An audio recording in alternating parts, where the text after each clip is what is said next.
All right, to begin our program, may we request everyone to please rise for the singing of the Philippine National Anthem.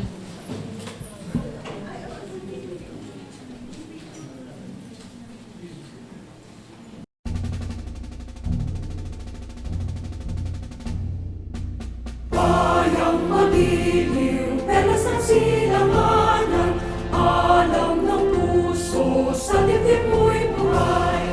Lupang hinirang, tuyat ka ng matitig, sa manlulupi, di ka pasisingin. Sa dagat at bundok, sa simoy at sa langit mong bakaw, may nilagang tula at awit sa paglayang minamahal. Ang kisag ng watawat mo'y tagumpay na nagtitinig, ang bituin at araw niya kailan pa may di magdidilig. Lupa ng araw ng walhati pagsika, buhay ay langit sa piling mo. Aming ligaya na pag may mga api, mamamatay ng dahil sa'yo. All right, we may now relax and settle in our seats. Magandang umaga po sa ating lahat. Good morning. Good morning, everyone, and welcome to the 46th Gabriel A. Bernardo Memorial Lecture. This time-honored event is organized annually by the School of Library and Information Studies of the University of the Philippines, Diliman, in honor of Gabriel A. Bernardo, the Doyen of Philippine Librarianship. I am Grace Ann Benaventura, a part-time faculty member from the UPSLIS. I will be your MC for today. We are truly delighted to see fellow information professionals, faculty, students, and our friends here today.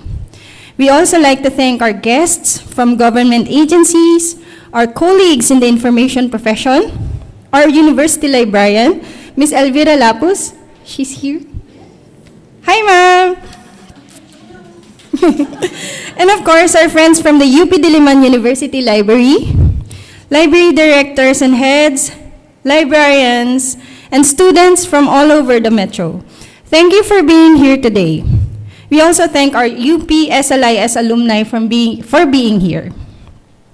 We warmly welcome everyone to this highly anticipated lecture from an internationally acclaimed academic and researcher. Thank you very much for taking the time to join us, sir. We would also like to let you know that this event is being recorded to be uploaded to our YouTube channel, youtube.com/UPSLIS. We thank our tech team, of course, for making this possible. This is headed by Assistant Professor Janice Ormieda and our AV technician, Ian Buenviaje. Thank you for taking the helm of our technical logistics. This event is made possible through the generous support of the Office of the Chancellor of the University of the Philippines, Diliman, through the Office of the Vice Chancellor for Research and Development for funding via the PhD Incentive Award Grant 252508 Year 1. This event is also made possible through the invaluable assistance of the UP Library Science Alumni Association, or the UPLSAA, and of the Public's Archives and Data Lab, or PANDALab.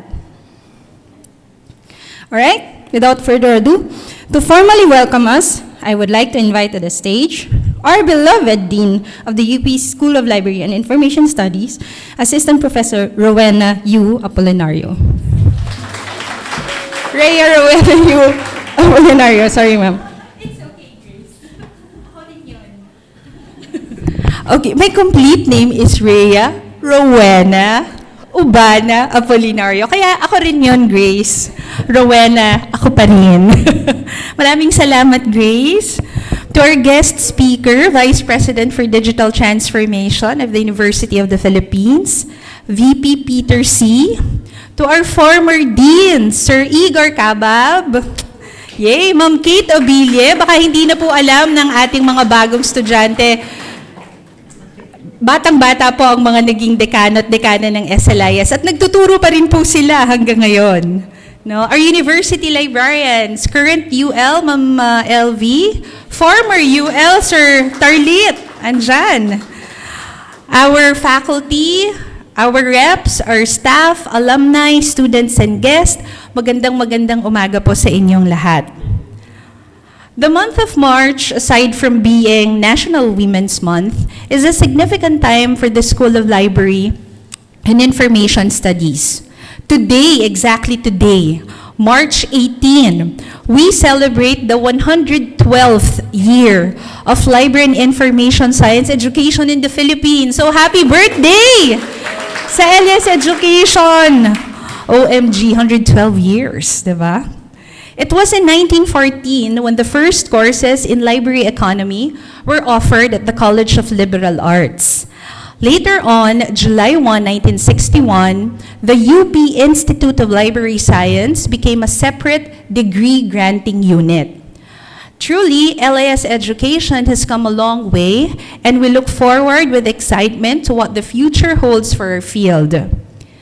We are gathered here today for the 46th Gabriel A. Bernardo Memorial Lecture.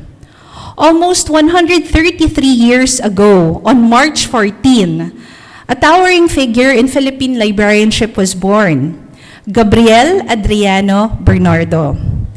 As written in the Manila Times editorial on December 7, 1962, 2 days after his passing, Professor Gabriel A. Bernardo, an unassuming man whose quiet manner belied his erudition, was one of the most beloved figures in the University of the Philippines in his time. He was Professor Gabriel A. Bernardo, Doyen of Filipino librarians. Known to all students as the UP librarian, Dr. Bernardo was an eminent bibliographer of Filipiniana and an internationally recognized authority on Philippine and Indonesian folklore. Upon his retirement from the State University, he devoted his remaining years to the completion of his lifetime project, the updating of Philippine bibliography, where W.E. Retana, James Alexander Robertson, naririnig nyo to sa 51, di ba? Mga pangalan na to. And others had left it half a century ago. A conscientious and devoted scholar, Dr. Bernardo was no less revered as an understanding and helpful friend of every student in quest of knowledge from the books and manuscripts in his care.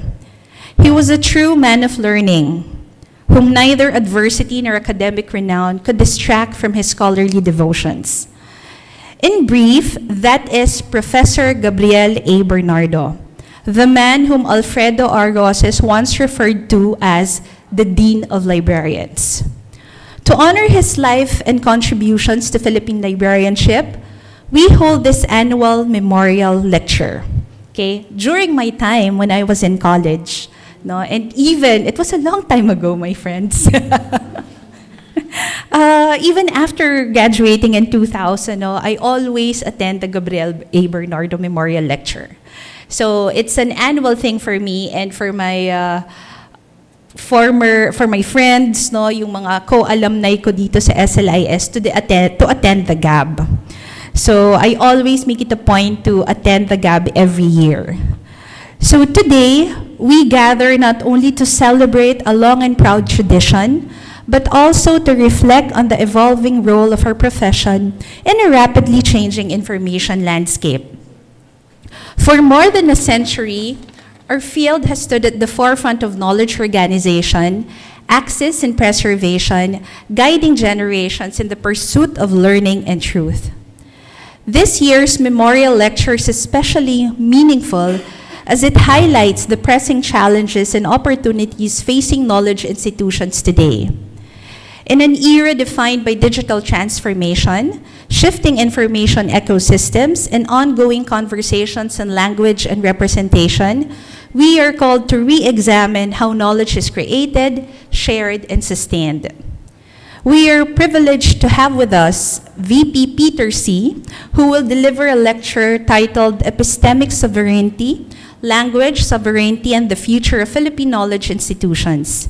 His insights will surely deepen our understanding of how we, as stewards of knowledge, can assert agency in shaping systems that are inclusive, equitable, and reflective of our national identity. This lecture also reminds us of the enduring legacy of Gabriel A. Bernardo, whose contributions continue to inspire excellence and leadership in our field. As we honor his memory, may we reaffirm our commitment to advancing library and information science in ways that respond to the needs of our communities and the demands of our time. Before I conclude, allow me to thank again those who made this event possible. Sir Dridge Paul Reyes, Head of the GAB Committee. Sir Dridge, ikaw ba? Ayan, si Sir Dridge, no? Our dedicated faculty members who help, our administrative staff. I will single this out, our lecturer, Sir Roel Rondilla, for this wonderful setup. Of course, with the help of our administrative staff. We also extend our gratitude to our partners, the UP Library Science Alumni Association, led by its president, the president of UPLSAA, guys, is our librarian, Ms. Cham Salcedo. Cham, hello, maraming salamat for always supporting SLIS. And of course, the PANDALab, yung Public Archives and Data Lab, headed by Sir Bono Olgado. Thank you very much for your invaluable support. May today's discussions challenge us, inspire us, and move us toward a future where Philippine knowledge institutions thrive with purpose, integrity, and sovereignty. Once again, on behalf of the University of the Philippines School of Library and Information Studies, it is my great honor and pleasure to welcome you to the 46th Gabriel A. Bernardo Memorial Lecture. And happy 112th year of Library and Information Science Education in the Philippines. Magandang umaga po at maraming salamat sa inyong lahat.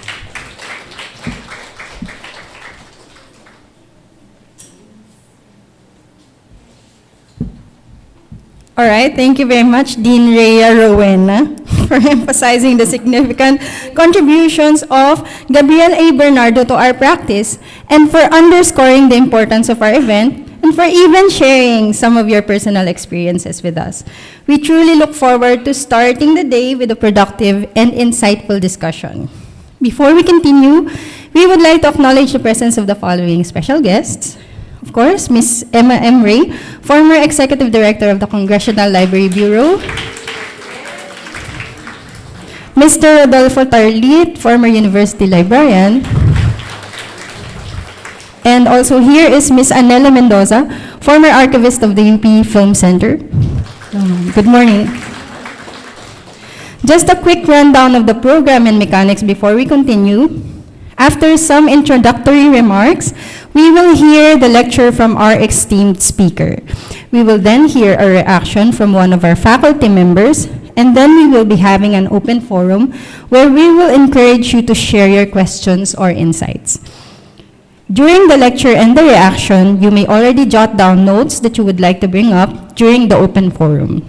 Certificates of participation will be provided for all those who attended today. These will be issued through your registered emails upon submitting the evaluation form. Again, the GAB Memorial Lecture is an annual event organized by the School of Library and Information Studies of the University of the Philippines, Diliman. This year marks our 46th mounting of this lecture. We gather year after year to honor the legacy of Gabriel A. Bernardo, the first Filipino head librarian of the University of the Philippines, where he also started as a lecturer in library science in 1920 and rose to the rank of full professor in 1935. He retired in 1957 as an emeritus librarian and professor of library science.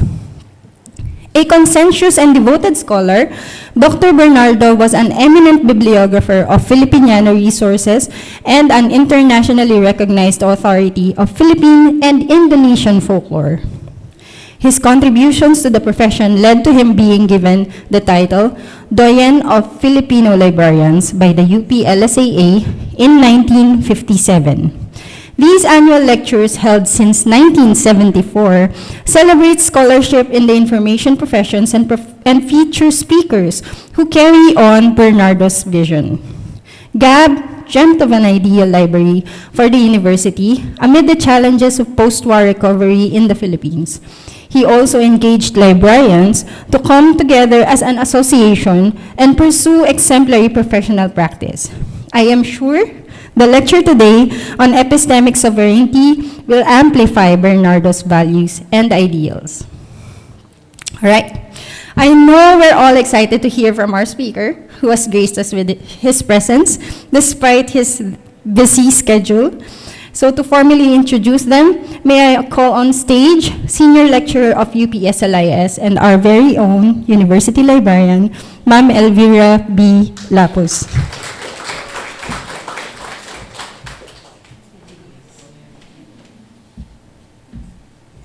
Good morning, everyone. So I have the honor to introduce our speaker for today. Our esteemed speaker this morning currently serves as the Vice President for Digital Transformation, or OBPDX, here at the University of the Philippines. His appointment was given early last year, I believe. In this role, he oversees the university's transition toward integrated digital infrastructure, paperless systems, and AI-driven workflows. He's also an associate professor of philosophy at the College of Social Sciences and Philosophy, or CSSP. BP Peters, he has led university-wide efforts to strategically integrate university systems for operational, academic, and service excellence, drawing on a humanities perspective to ensure that people, processes, and technologies evolve together ethically and inclusively. He is the UP Project Director of Microcasa, an EU-funded Erasmus project aimed at building capacities in Southeast Asian universities to develop, deliver, and recognize short, competence-based digital micro-credentials. He's a former project director for Competency, that's spelled capital COMPETEN-C. I will have to ask him anong ibig sabihin nito later. Where he advances lifelong learning through digital credentialing and MOOCs across Southeast Asia.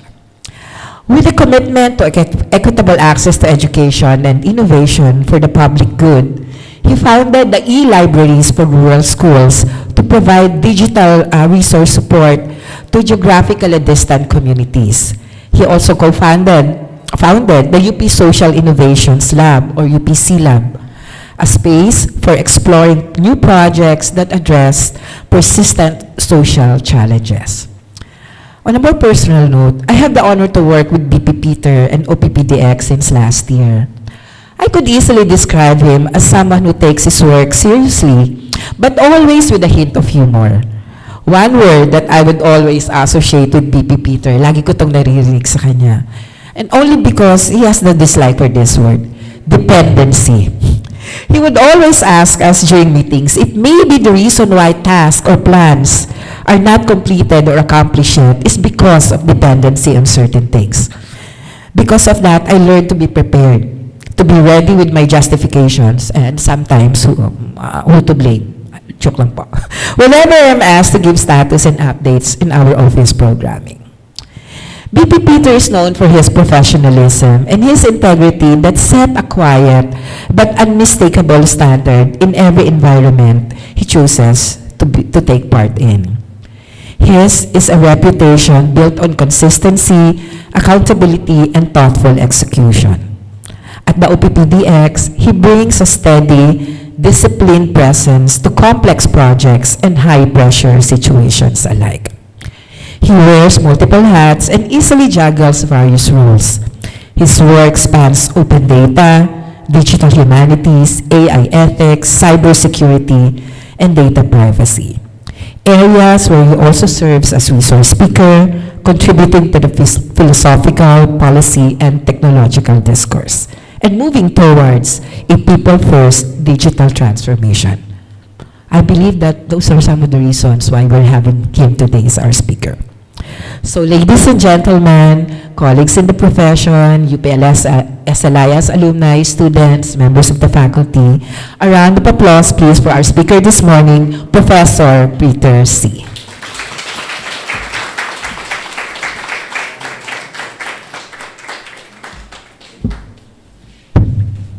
Maraming salamat po, Ma'am LV, for such a generous introduction.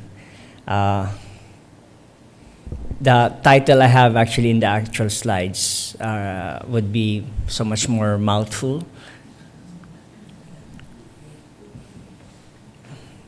So earlier on, we were having chit-chat with friends, and it reminds me of a number of engagements with librarians. So I'm very delighted to be speaking to librarians again today. And such a big topic, as I said, is quite a mouthful. What we name, what we fear, a slight variation from the one published earlier, language, sovereignty, and epistemic future of Philippine knowledge institutions. These days when we speak of of digital transformation, people would tend to equate this with the biggest name in town, and that is really AI. Everybody's going crazy with AI.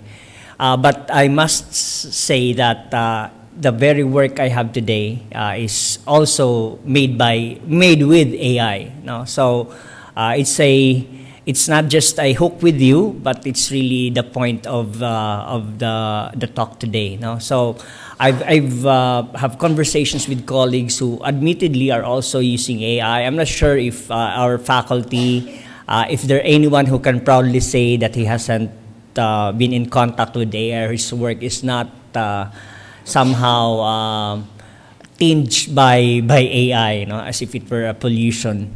So, the idea of coming up with this lecture, a very long-standing, long-running lecture, reputable series on the works of Sir Bernardo, then you introduce AI. This is something that, at the very least, in itself challenging, because how much of that is mine and how much of that is AI. So part of that would be considered cognitive offloading, which is a considered malaise by many of our many observers. So rather than you doing the work, you assign it to, you give it out to, you outsource it to the machine. No? So I see this as a structural problem, or as a structural challenge, and no longer limited to some willful individual who will be doing work with AI. So I was asking earlier kung meron sa inyo hindi gumagamit ng AI, because I would very much be interested in your work, if you are able to stay pure without AI, no? So there are two paths here, as you can see, and when you hear AI, you hear the word proficiency, but there's also another word that is associated with that is really velocity. So it's not just you become proficient with AI, conversant with AI. You have to do it in a very fast way. No? And irony of ironies, I'll be advocating for slow scholarship today, and that's the other path. No? Slow scholarship, because that is where we have to preserve certain practices that are making us uniquely human. We want to see an embodied authority. We want to see deep internalization of knowledge. So these are two divergent paths. They are not mutually exclusive. They crisscross somehow, and you'll probably see that point as I continue with the discussion. But the main strands we make is that There's this AI path and this low scholarship that is that we need to imbibe. No? So, coming from philosophy, one of the towering figures in philosophy is Ludwig Wittgenstein, who defines philosophy as essentially the bewitchment of the mind by means of language. You know? So the words we use are not just words, but they, as a matter of fact, define certain limits of the conceptual space. No? So what do we lose when we call the phenomenon artificial intelligence? And what we have to gain when we have something of an alternative frame, no? And I will bring that up eventually, no? But artificial intelligence clearly implicates a sovereign mind, no? A certain agent, no? So, the very definition of philosophy, I'm looking for the right Filipino word for this, no? If you can offer a good word for this, no, nakukulam maybe, but it can also be about you're being seduced by the words or by the very language you use, no. So when you say AI, artificial intelligence, there is a distorting effect of this kind of language, no. As I said, it implies sovereignty. There's this solitary mind that does the thinking for us, disembodied because it's no longer associated with one particular flesh and blood. No? And there are reasons. No? I mean, the mind that artificial intelligence would understand. That's why we put forward the so-called Turing test. No. And then people now act as if there was no Turing test, because for the longest time, we've been measuring AI. It doesn't pass the Turing test. So since the 1950s and onwards, Turing test, it's been revised several times. But then now, suddenly, people are behaving as if there was no Turing test by which they measure AI. There is, of course, a clear anthropomorphism when we speak of the term AI, no, there's that generates some philosophical puzzles, false ones, no, and most dangerously deflects vital questions from governance and accountability, no. So there's a platform, and we'll talk about platform capture later on. No? I'm sure you're probably using the dominant ones, ChatGPT or Claude or some other equivalents, no, but then. As I make this point that the names we use, the language we use, do not merely describe; they also constrain us, no.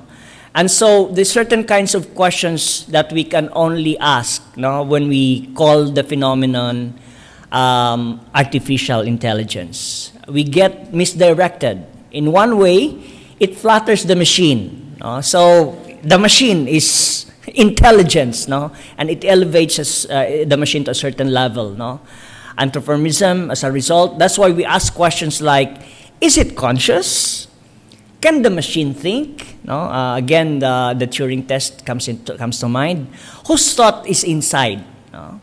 It also reassures institutions simultaneously. The irony is that it's just artificial, no? We imply it merely as a tool, no? It's something that we can put up like artificial sweetener, yung mga diabetic dito sa room. You pick up, you want to trick yourself into thinking that there's sweetness to it, that you pick up, an artificial sweetener. There's it externalizes the thinking, no? So we migrate the center of epistemic process to something else, to a platform, and this is something that is already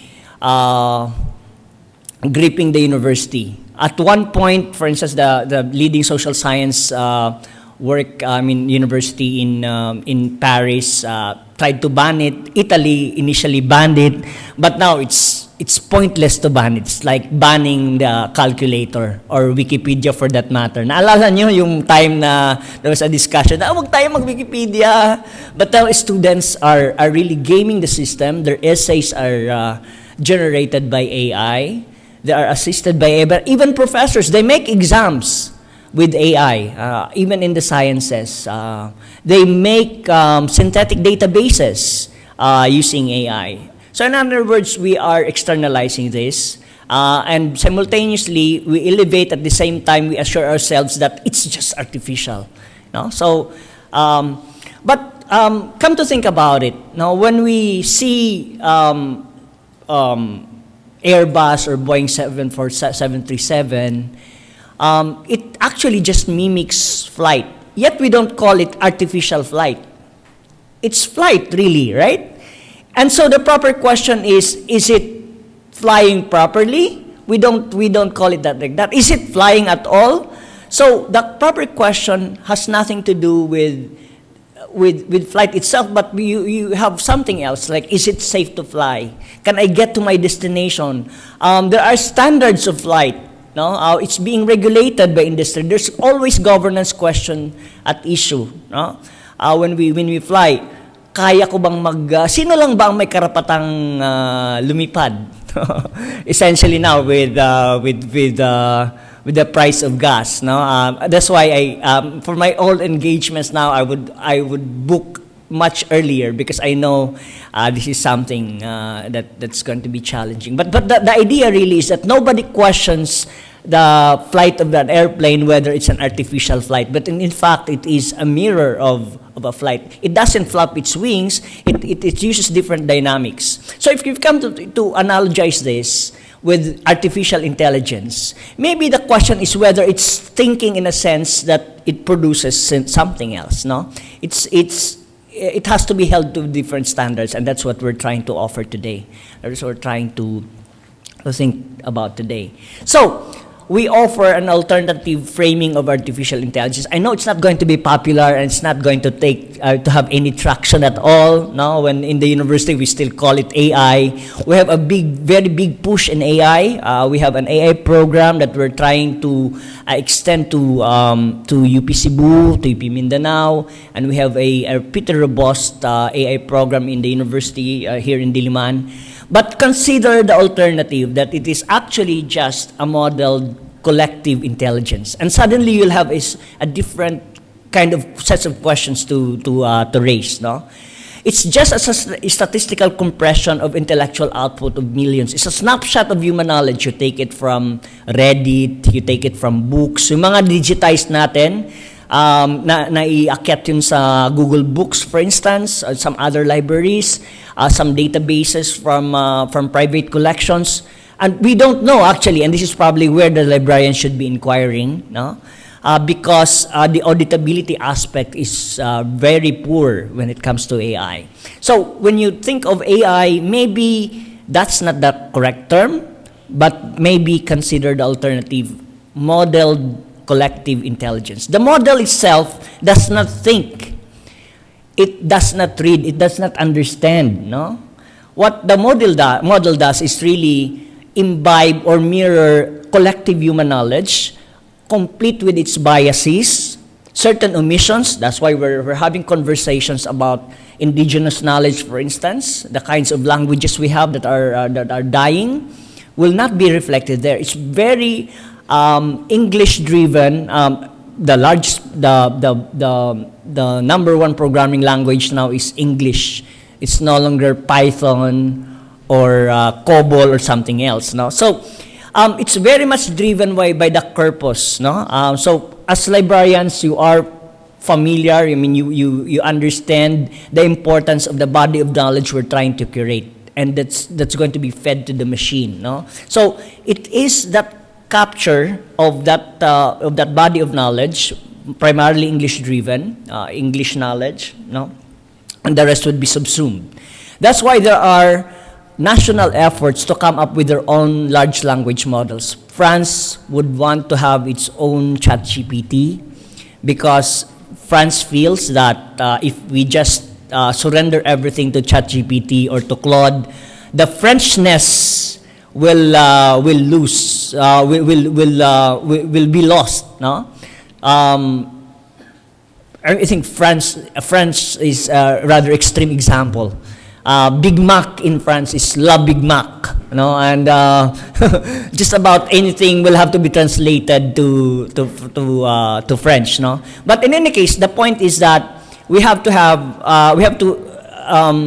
think of artificial intelligence differently as a snapshot of human knowledge. That's why when you work now, it's no longer whether it does thinking, but whether you're able to marshal the collective human knowledge to bear upon your work, to bear on your work.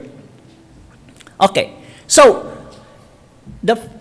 we have to start reframing technology here. On the one hand, there's this myth and the reality of what we're actually dealing with. No, so artificial intelligence, that's a concept.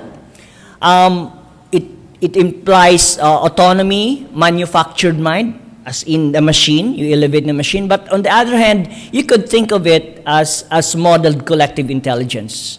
It's just as a statistical mirror of human thought. And you keep on enhancing that mirror, and that's where the metaphor is lost, no?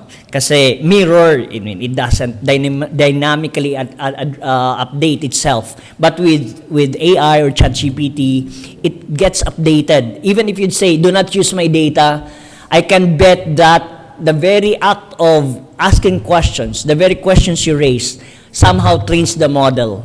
It keeps on improving. No, the old version is not as obviously no longer as good as the new one. No, on the one hand, the core question is how smart it is. No, can it replace us? And that's really where the fear lies. No, papalitan ba ang mga librarians ng artificial intelligence? Or maybe that is not the proper question. The proper question is whose thought is in it? And under what authority do we use ChatGPT? And I get as VP for digital transformation, I get requests for endorsements whether we're able to procure accounts in ChatGPT. So ganun na po yan. It's there, and then there's pressure to acquire an institutional license for UP or ChatGPT. And in a sense, we already have that because we have Gemini, for instance, as part of our Google suite. No? On the one hand, there's this question of autonomous rogue behavior. No? There's always right now there's war in the Middle East, and you've probably read of the recent controversy. Pentagon was actually using Claude, and then Pentagon, Claude management, or Claude leadership said that our tool, our platform shouldn't be used to kill people. There has to be human to decide whether to pull the trigger. But then you're talking about minutes, seconds of decisions, of window in which you have to pull the trigger. And so the humans couldn't be fast enough. No, to decide. You cannot put human in the loop and then pull the trigger. And so Claude now is labeled as a risk in the supply chain. And so Pentagon is now divesting from Claude, away from Claude, and moving towards ChatGPT. So every time you see deaths in the Middle East, it's been killed by ChatGPT. No. So, at least the model that's being used there. So, that's the myth that there's rogue behavior because we have elevated AI to a level of a machine that has autonomy. But maybe the proper question is whether there is cultural erasure and platform capture. No? So every time we ask Claude questions, we're actually donating our data. Many of us might probably have submitted spreadsheets, documents. I submit documents. That's why I'm performing an ironic action here by criticizing AI or by critiquing AI, but at the same time using AI. There's cultural erasure, the tendency to forget certain languages, certain cultures, and there's also platform capture. And there's the reduction now of platforms. So it used to be that Llama was dominant, and there's now consolidation. You'll see your iPhone users, kaway-kaway dyan, mga iPhone users, it's now going to use Claude down the line, and some others are using ChatGPT. So, but that is really platform capture. Claude will now have an idea about your innermost thoughts, your innermost activities. Claude will now know how long you stay in your restroom, in your toilet, how long you will sleep, when you will achieve rapid eye movement, your sleeping pattern, your breathing, whether you have hypertension and so on. So that level of capture, and so this is a new form, a very pervasive form of data colonialism, because everybody is on it. You'll be now OP ka, you'll be left out, no? If you're not on these platforms, no? But it's very persistent. The Trekkies among us, you might have heard the line in Star Trek says resistance is futile, no? So whether to go that way, it's really up to us. Again, on the other hand, there's awe. It can do a lot. I'm a testimony. I can testify to that. It can draw a lot. In our work, even our weekly deliverables, our performance as a staff is being evaluated with the assistance of Claude, for instance, because we want our staff to really perform well. And so performance coaching is very much driven by Claude. So we're developing this among our staff. So you can expect that your tax money, once put in with digital transformation, is doing its best to produce results, because there's so much we can do with AI. But there's also fear. You might have heard of all the retrenchments happening. So much of our national GDP, no, gross domestic product, is drawn from our back office industry, and that is very much threatened because even voice now, no, pagsasagot mo, if there's a call, you call a tech support in the US, it's now being answered by machines, and our Filipino Texan accent will be way more expensive, no? So they're going for machines because the machine doesn't get tired, doesn't stop. You can call them anytime, no? Doesn't get pregnant, no? So so some others are cheerleading. They will. It's a very clever marketing technique when Sam Altman would say, "Please regulate us because," which is also what is the Claude leadership is saying. Please regulate us because AI is coming for all of us.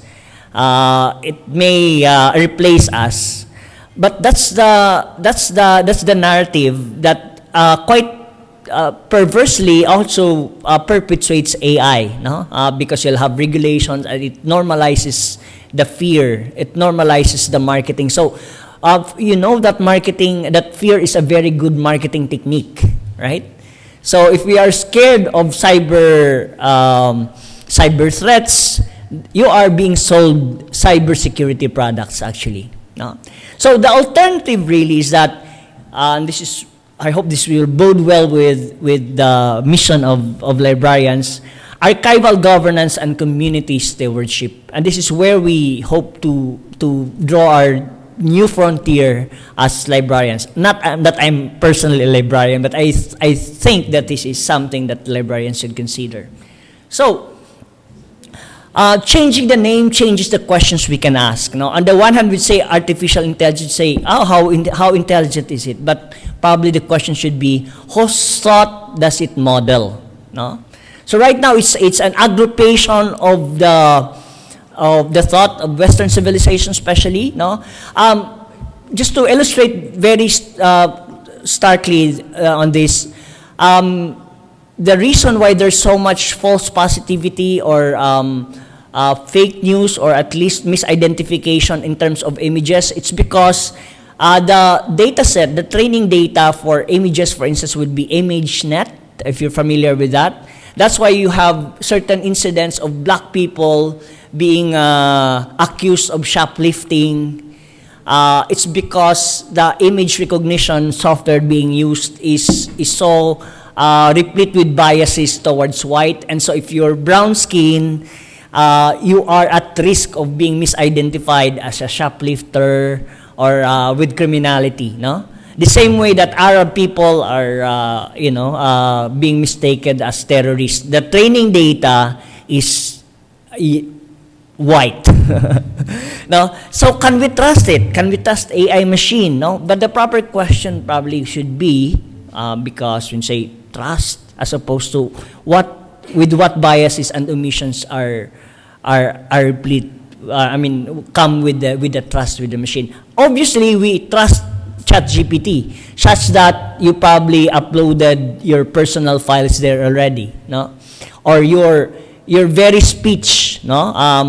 You see, people are so articulate now with the help of ChatGPT. Even in history class, one of my students admitted na napapa-impress niya daw yung history teacher niya in a remote setting, no? Kasi kini-quiz siya, pero yung mga tanong ng mga teacher, tina-ChatGPT lang niya, yung sagot ng ChatGPT, yun lang yung binabalik niya sa teacher niya. So, she kinda hacked it with his history class. So if you're teaching like that, and you're not conversant, you're not fluent with AI, you have a serious problem, because the students will just game your system, no, your assessment techniques, no, your assessment approach.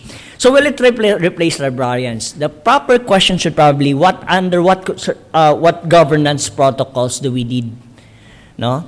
Is it accurate? And it's getting more and more accurate. Maliit na lang po yung hallucinations because of the technology called RAC, no, retrieval augmented, approach. No, who is accountable? The proper question should really be, who is accountable for what it says on our behalf? No? So you see, you just change the term, you'll have a different take. You'll have different sets of questions coming up. No? So. As I suggested, maybe we can call it modeled collective intelligence, and I have no illusion this will gain traction anytime soon, because it's so cumbersome. Artificial intelligence is so sexy. Modeled collective intelligence, so dorky. Probably not good sounding. But really, what it is just a blurry JPEG of human knowledge, no? So you're familiar with JPEG, right? As a format, it's a lossy data format of images. And so if you zoom in to a JPEG image, you see pixelation, no? The more you zoom in, the more you see pixelation, because it's just an approximation of the actual image, no? So it needs so much saturation for you to have accurate image. But then you know that human knowledge now, all the models can just be contained in a USB drive. And that's the whole model already. No? So ChatGPT or Llama, for that matter, would just fit in one thumb drive now. No?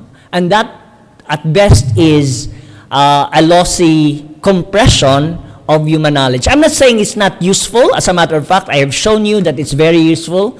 It has helped me come up with this lecture today. My notes, madami akong notes coming into this lecture, but then, do I have to go through all my notes? That's where the LLM tool can help me. So whose thought does it model? No? Apparently not ours. And I will show you that we need to really assert our thought no? Our thinking processes, to be able to have our own take of AI, to have our own say in the direction of modeled collective intelligence, no? Who's accountable for this, no? So as I said, it's a blurry image. You'll see that in many respects, whether it's a particular AI there's this AI for images, AI for specific domains like medicine. Oh, by the way, you know that ChatGPT passed many medical board exams already, passed many law exams already, no? So the Turing test, again, we're acting as if there was no Turing test, because it's no longer a relevant question whether we can be tricked into thinking we are dealing with machines, no, rather than humans, or we're dealing with humans rather than machines, no. So the trickery is there. It's by the way. So yesterday we had a conversation with our university librarian about the subscription to Turnitin. And we are wasting so many millions to get that platform for us. But as you know, when students are getting more and more fluent with AI, and they are really getting more fluent with AI, the more you're able to use AI effectively, the more you're able to trick the machine into thinking that it's humans, no? Because you can introduce random errors, you can introduce dangling modifiers by AI, and so it will say, oh, it's not AI. So there's high false positivity with tools like Turnitin. And so my office will no longer be recommending the use of Turnitin, and I'm now triggering you so to debate. Apparently, we have many fans, no? Because in a university across Taft Avenue, no, there's this. There are two cases of at least I know of, no, what is related to me, of students being accused of plagiarism, or being written by AI, no? Whose major works are being done by AI, but the students are denying. But as you can see, there's so much false positivity with tools like Turnitin, and so we will be accusing students falsely, no? So that's one. I thought I'd trigger you with that, but apparently we're in the same page, no? So the question is asking, are we digitally transformed given AI? Maybe the more appropriate question is not really whether we're digitally transformed just yet, no? But who controls how knowledge is made? And that is, for me, a far more fundamental, far more important question. How did we get to this point, no? The librarians, correct me if this is the wrong characterization. Wave one would be digitalization. I remember pretty well that we acquired certain machines in UP so we can scan our documents, no? We can build repositories, and we were running OCRs, no, optical character recognitions, and to our frustration, mababa masyado ang success rate. They could not recognize handwritten or some bad characters coming from the typewriter. No, these things. No, we tried to preserve the past. No, the librarian or the library is an archive of the past. No, but then the second wave was about augmentation. AI wasn't new, but it was very crude form of AI. There was some intelligence in the discovery. You had expert systems. We didn't actually call them AI, but we were library systems pushed to us, universities. I don't have to name certain brands, but it's about, enhancing the discovery process. No? That's why we had library systems. And good for UP, because eventually UP came up with its own library system. Open access mandates. We want to share our our protest collection, no? For instance, or Filipiniana Library. We want to digitize them. We spent millions just so we can disseminate our collections. Now, library as service hub. So we see the learning hub. It's a manifestation of that concept. It's an illustration of that concept. People are having coffees. It's a relaxed environment. No, we want to showcase that learning is a desirable activity. It's somehow cool to learn, to be in the learning commons. No, wave free. You're looking at epistemic restructuring, and this is more radical, more pervasive.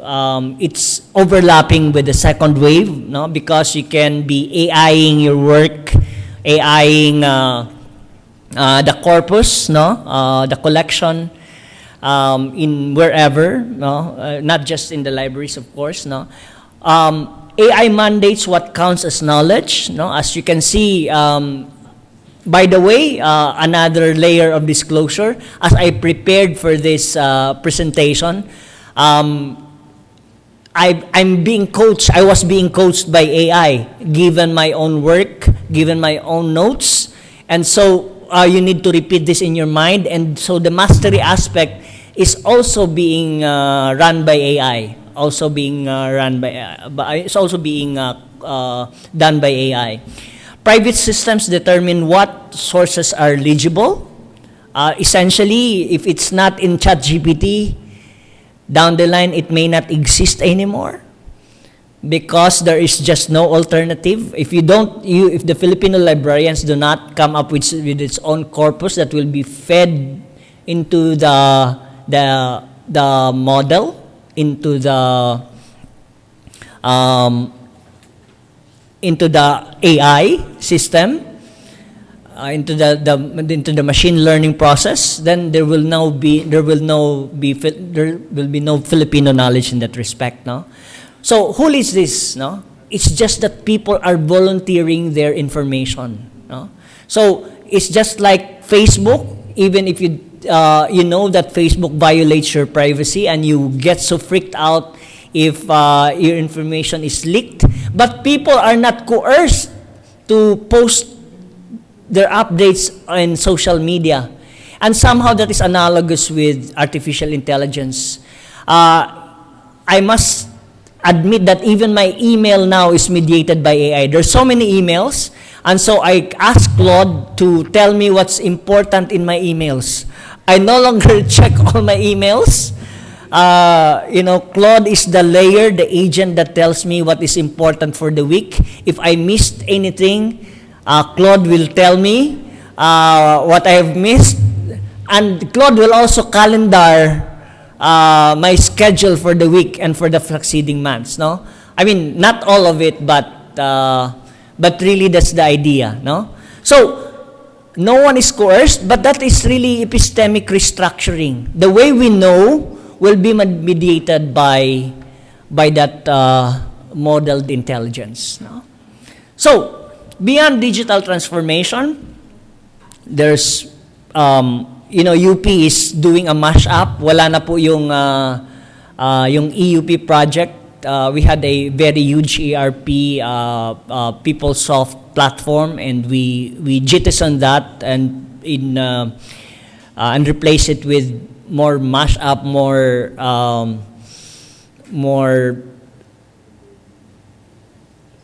more jigsaw puzzle like information systems, no? But the deeper logic really here is epistemic in the digital transformation, no?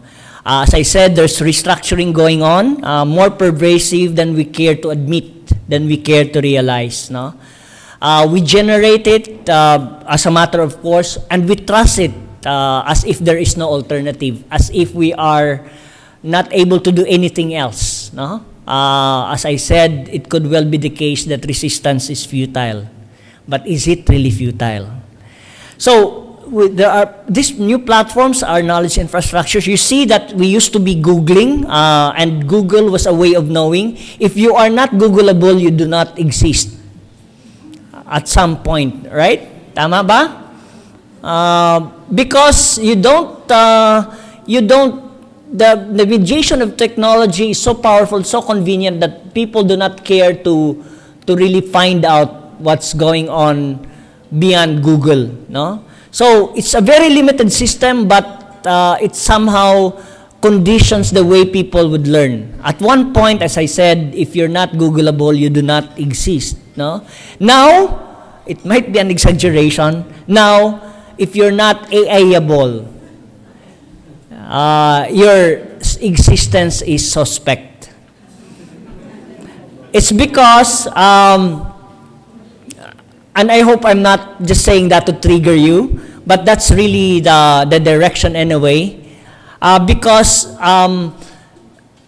the information that's out there is mediated by technology, and the discovery process, the retrieval of such information will be technology mediated, in this case, by AI.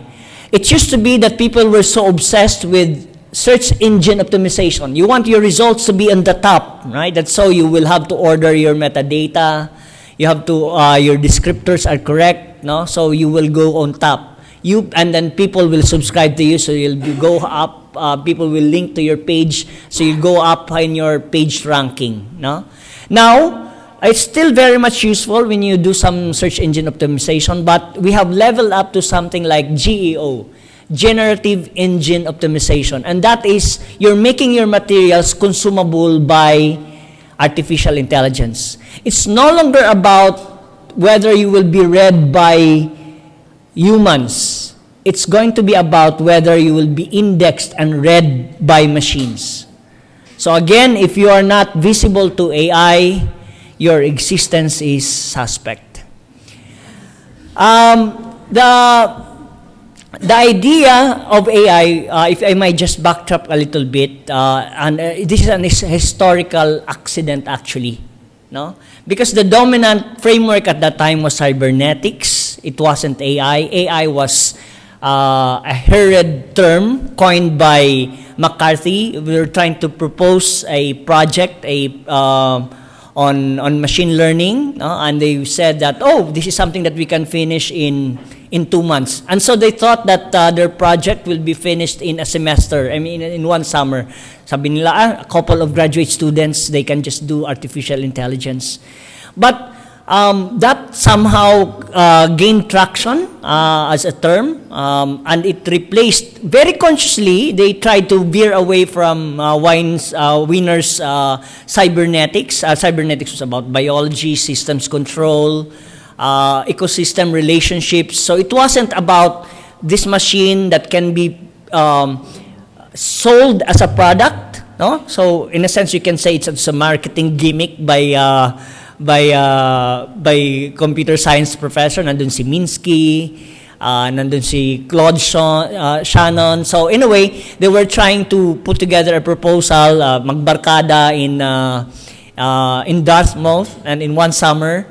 So they made, they pursued that project, and somehow, yun na, naging artificial intelligence na, and somehow the concept of cybernetics was pushed aside. So imagine if the frame was always cybernetics until this day, we would be asking different sets of questions, no?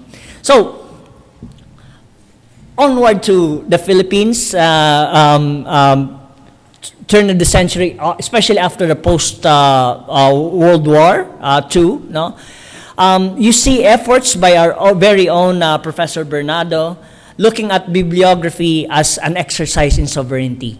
It wasn't just a... so with everything destroyed, I'm trying to imagine what the librarian would do if there's going to be bombing and hopefully not, all our libraries will be destroyed. And what is to save first, no? Because you could only do so much, no? And so when you look at the Philippine library, the collection of Filipino knowledge, no?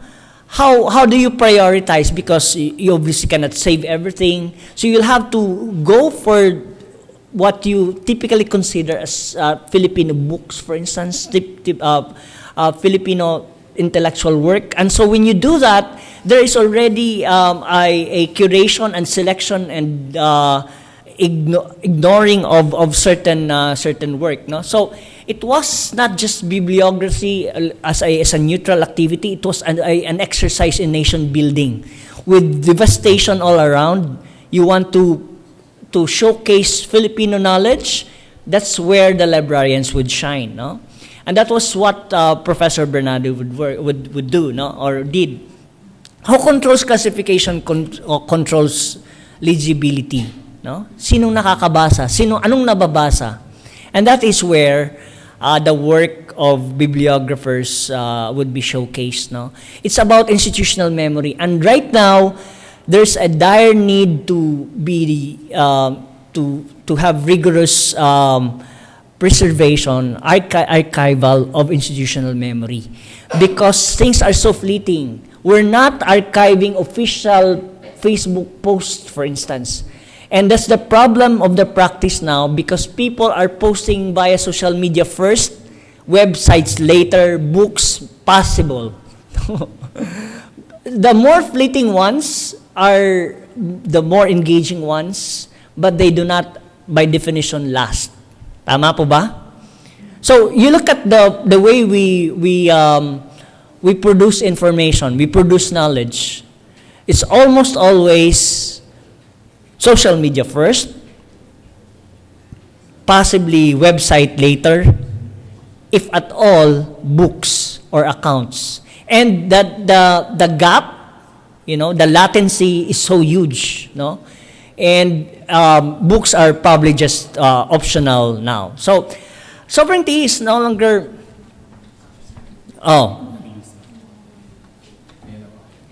Okay.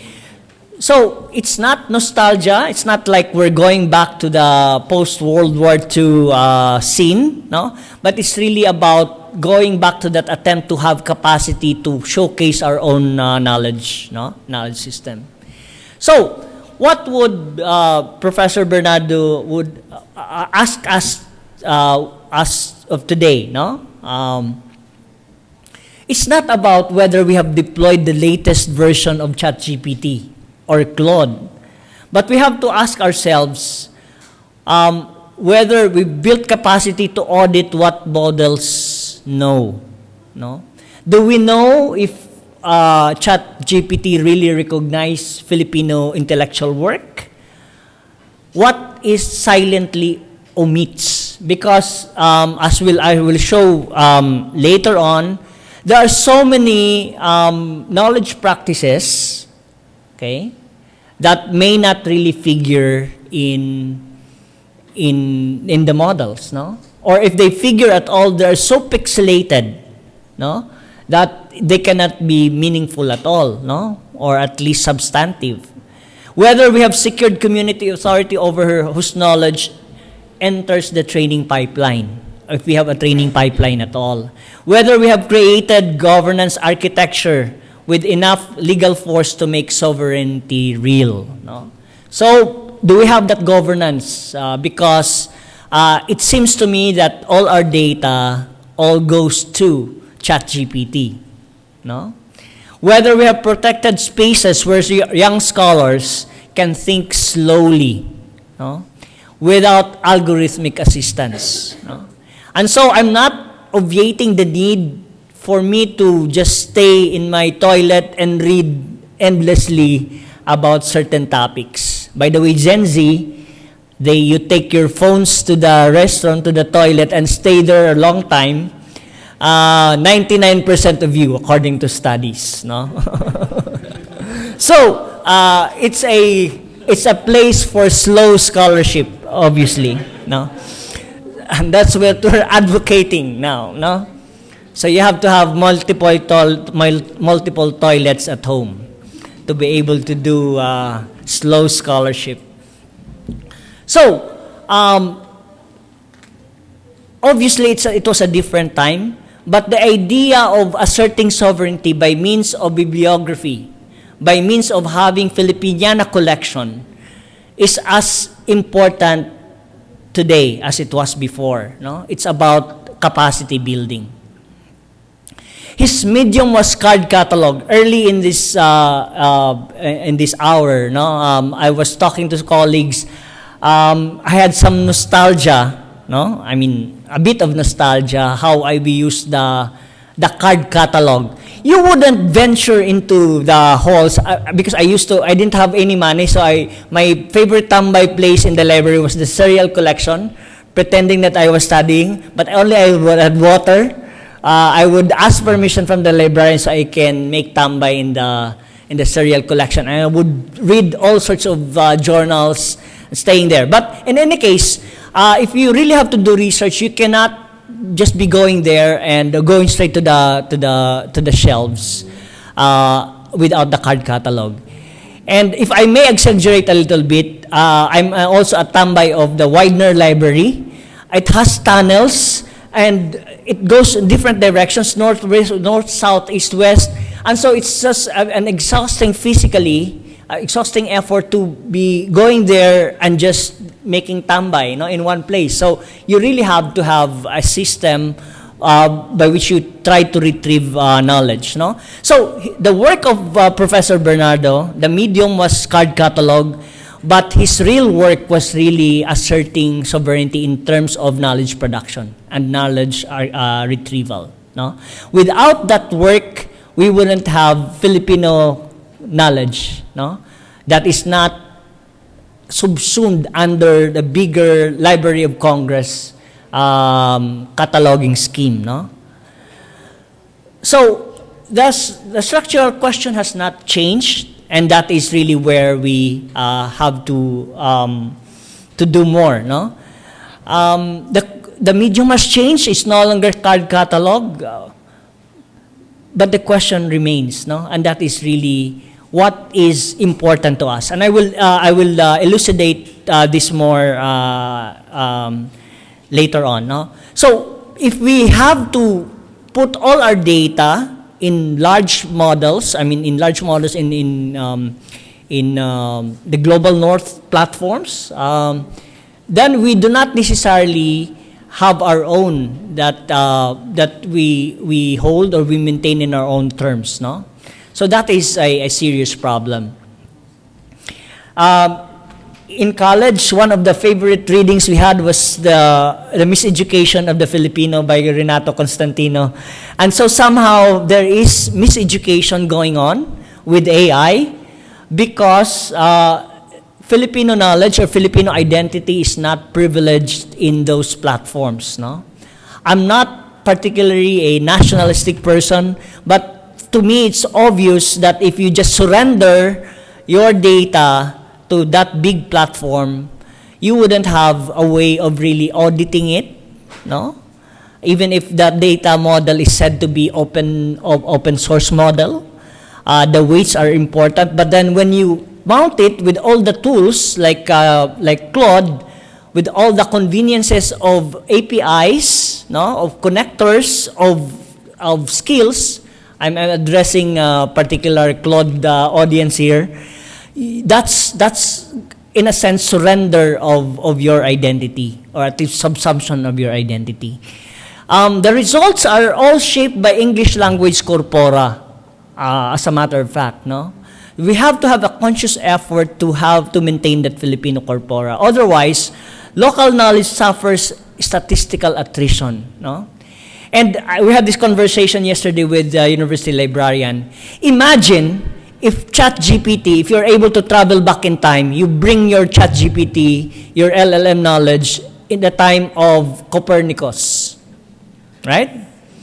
And then you will ingest all the information of the science of that day, all the way back to Aristotle.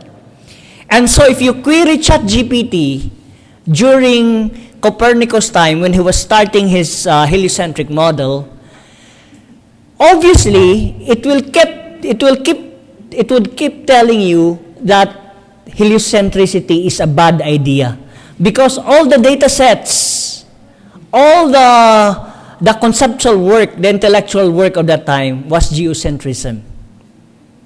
So there was no place to accommodate otherwise truthful claims otherwise alternative models, alternative ways of knowing than the ones that are happening around the geocentric model. No? So it will suffer, as I said, if you don't do that. Fast forward to 2026, if you don't curate Filipino knowledge and have this as a unique corpora, then you'll have statistical attrition of Filipino knowledge. It will just be subsumed by English language corpora. Scaling does not resolve this. No.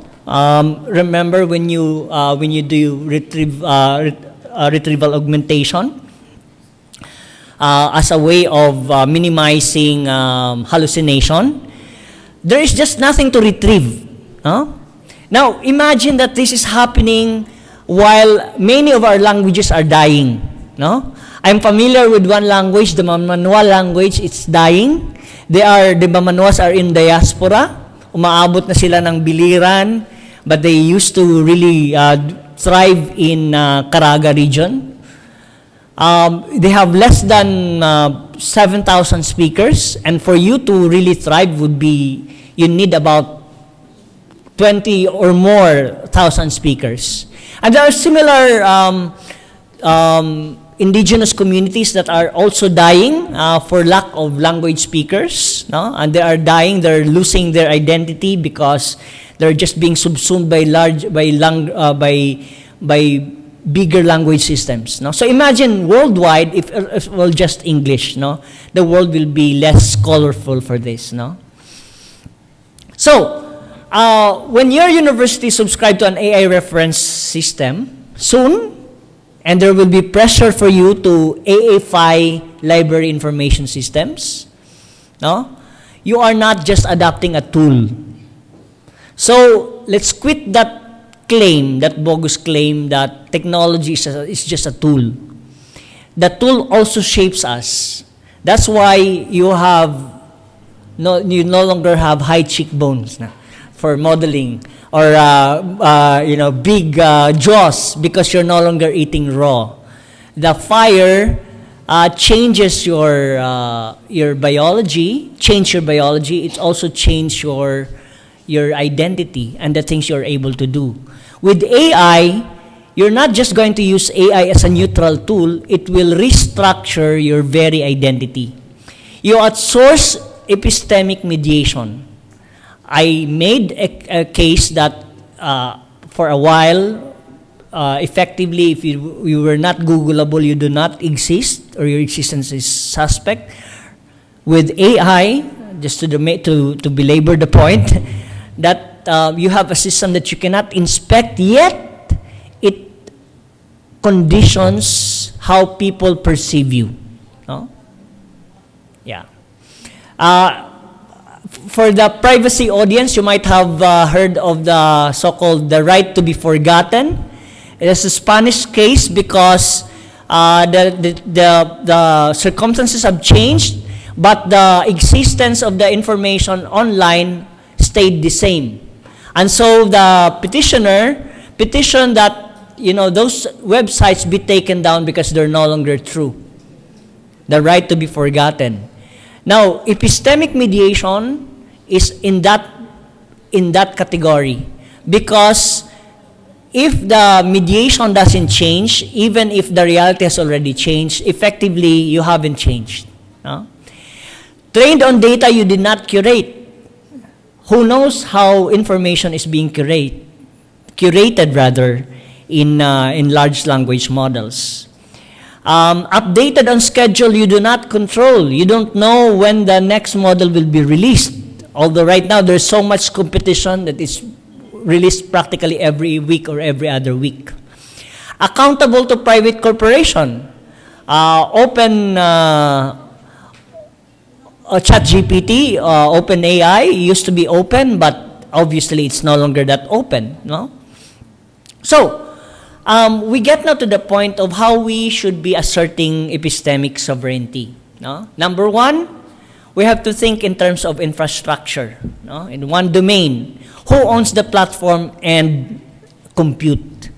Our library information system is on Oracle, I believe, no? And so it's something that is housed somewhere. Many of our websites, if not all, most, I would say, of our websites are hosted by foreign platforms. If we are to assert epistemic sovereignty, we have to start thinking of building our own infrastructure.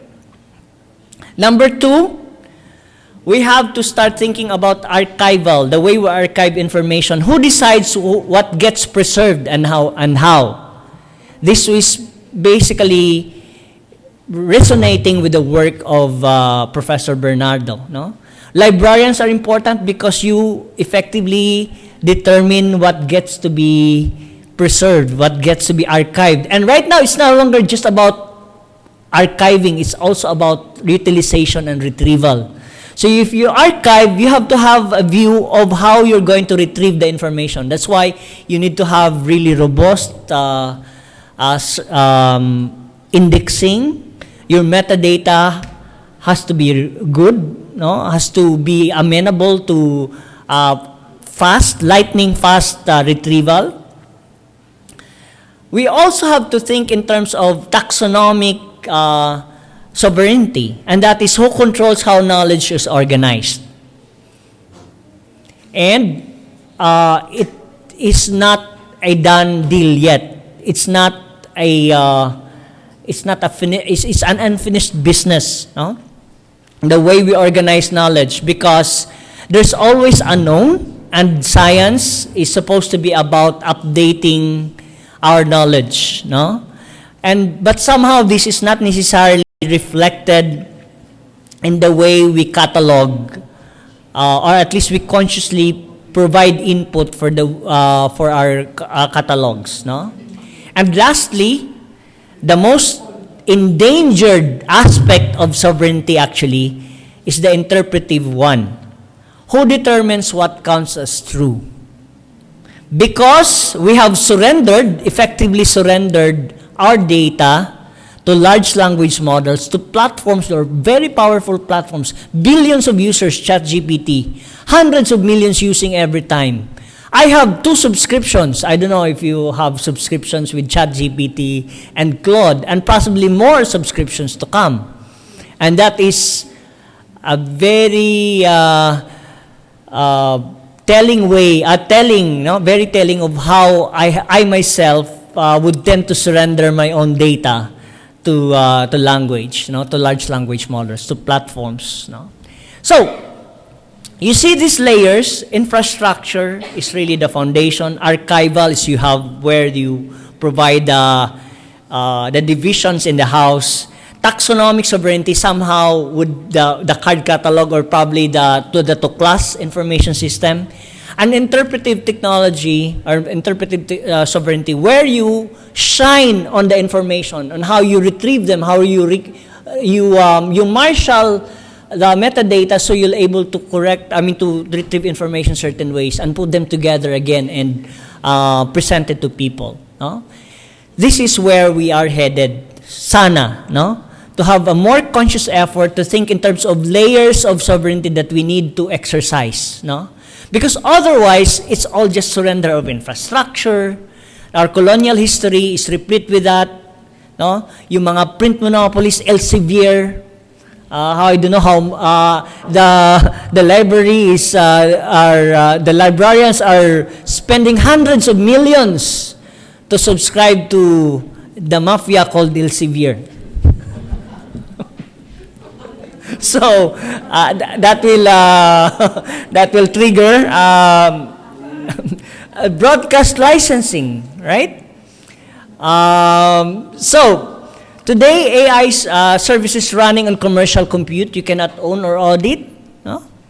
So the need for data governance or governance policy cannot be overemphasized. No? We need to be able to enforce our aspirations, not just the architecture. No? So archival as well. You look at the work of our Spanish missionaries, they were not just chronicling the native languages, they were appropriating them for their purposes. No? They structured them according to Latin grammatical categories. The archive was preserved in a form that encoded the collector's values. AI vendors corpora replicate this logic. The same, no? Except that now we willingly submit our data sets. Dati, yung mga Spanyol, they come to our islands, jot down the practices, jot down the language, the vocabulary, the dictionary, and then take it to Seville, no? The recollects. But now we willingly post our personal information. We have monitors, including myself, and this all goes to the beast, right? So, your knowledge is included in terms whoever decided what was worth ingesting. Sa kanila lahat yun, no? So, we have this bedrock infrastructure and archival I explained earlier. I'll probably just skip this point. How they are layered actually, infrastructure, archival, and then taxonomy and their interpretation. But the question in terms of taxonomy is really who controls how knowledge is classified, something that I have already alluded to earlier. Professor Bernardo showed us the way, and probably I want to do more scholarship on the work of Bernardo. I know that you also are trying to do that yourself. The Bernardo collection is in the university across Katipunan, no? So this will be a journey for us together. No, I have a few more years left in the university, so we can journey together. And how much Bernardo we can still reuse today, no, in the age of AI? That would be an interesting question. And the interpretation, actually, no. And I hope you make it a commitment. And I'm now bordering on evangelization now, no. And that is really to see that the interpreted frames are set, in our own terms.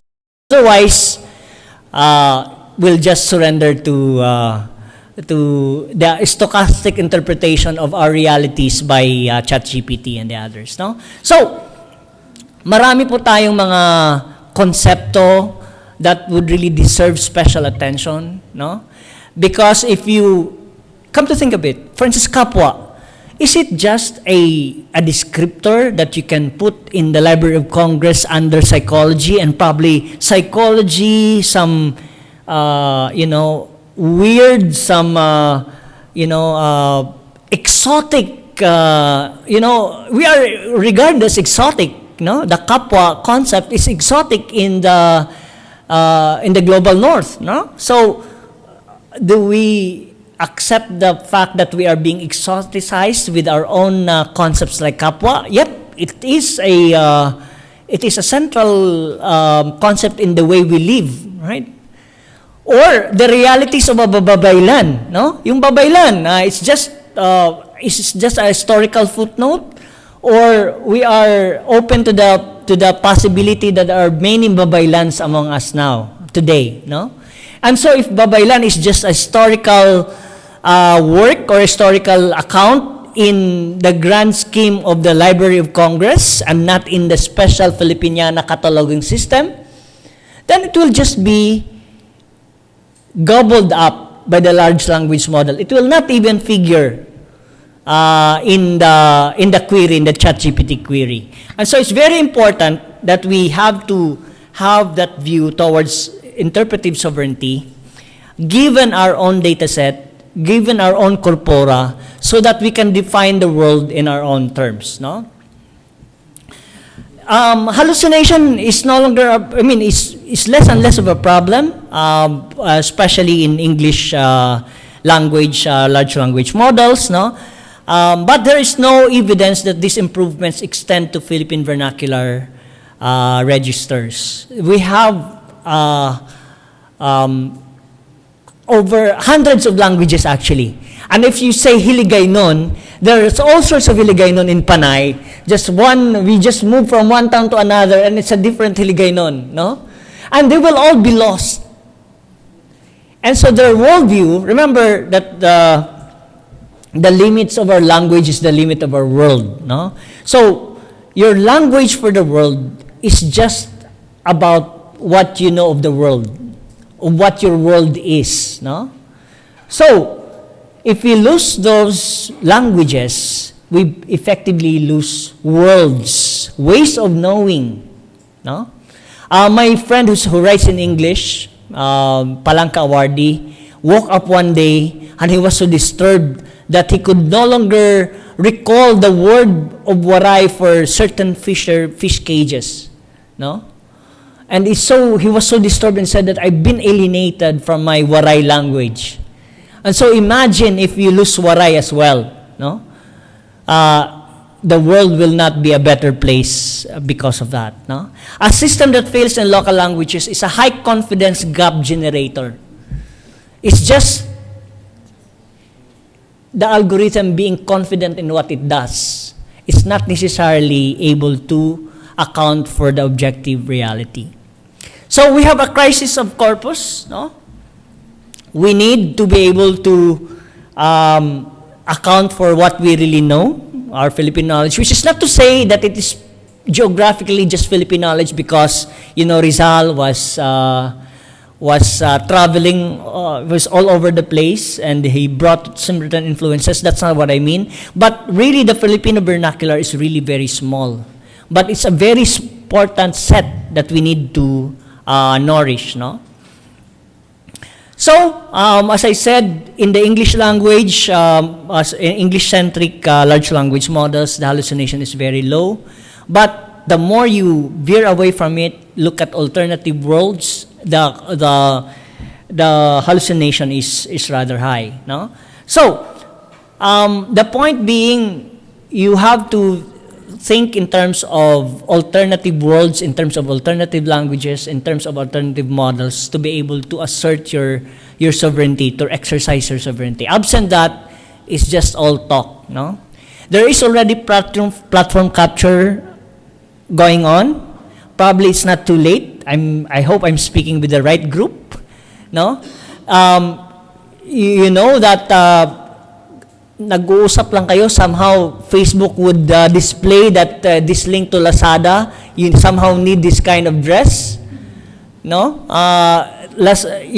Facebook overheard you, and the next thing you know, you're being bombarded with advertisements because it's really surveillance capitalism at play here, no? Now, will we surrender to that kind of world? Universities risk mission capture by commercial foundational models. Very soon, your information system, your library information system will be AI-ized, and you'll be using models that are not Filipino-born, that are not Filipino-native, no? Platform-mediated AI operates as a surveillance apparatus by systemic logic. True sovereignty requires open weight models, and probably this is where open source models can work. I'm not advocating nativism, that we have to do everything from scratch. I hope I'm not misconstrued. I won't be misconstrued. But I'm certainly advocating for open information systems, no?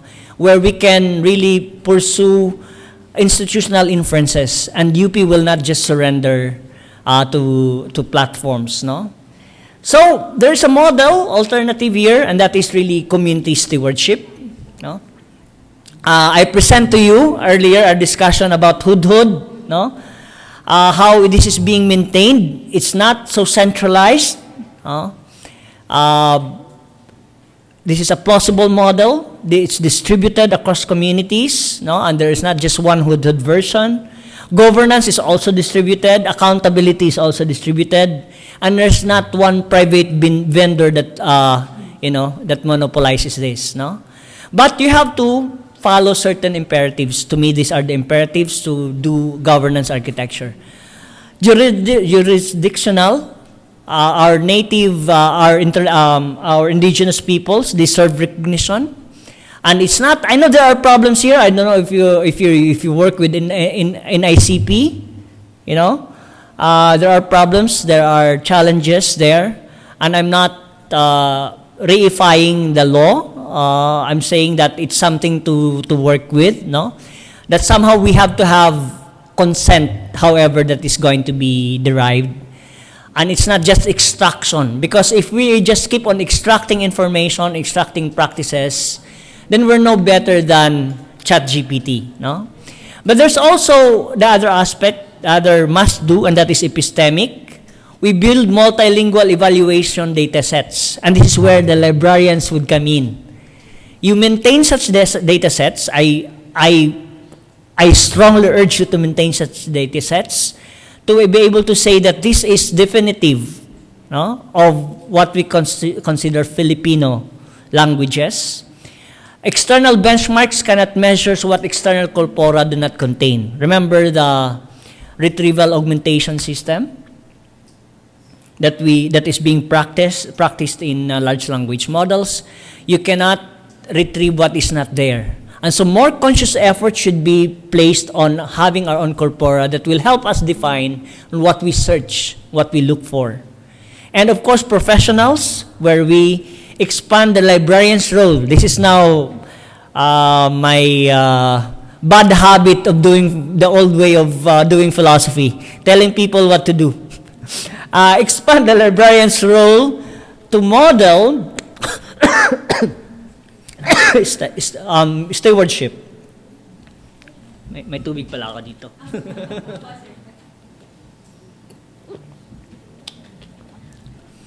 To benchmark hallucination, maintain model cards. And I am not talking about library cards. That corpora will be the benchmark. To red team for local failure models. When you red team, you tend to bracket to test it for its own limitations, for its own faults. I think that's the new frontier for librarianship. No? But that it probably deserves another convention because it's just broad stroke for now, no? But our young librarians, upcoming librarians, you can think harder on this. Contractuals, making sure that our vendor agreements include enforceable data governance clauses, no?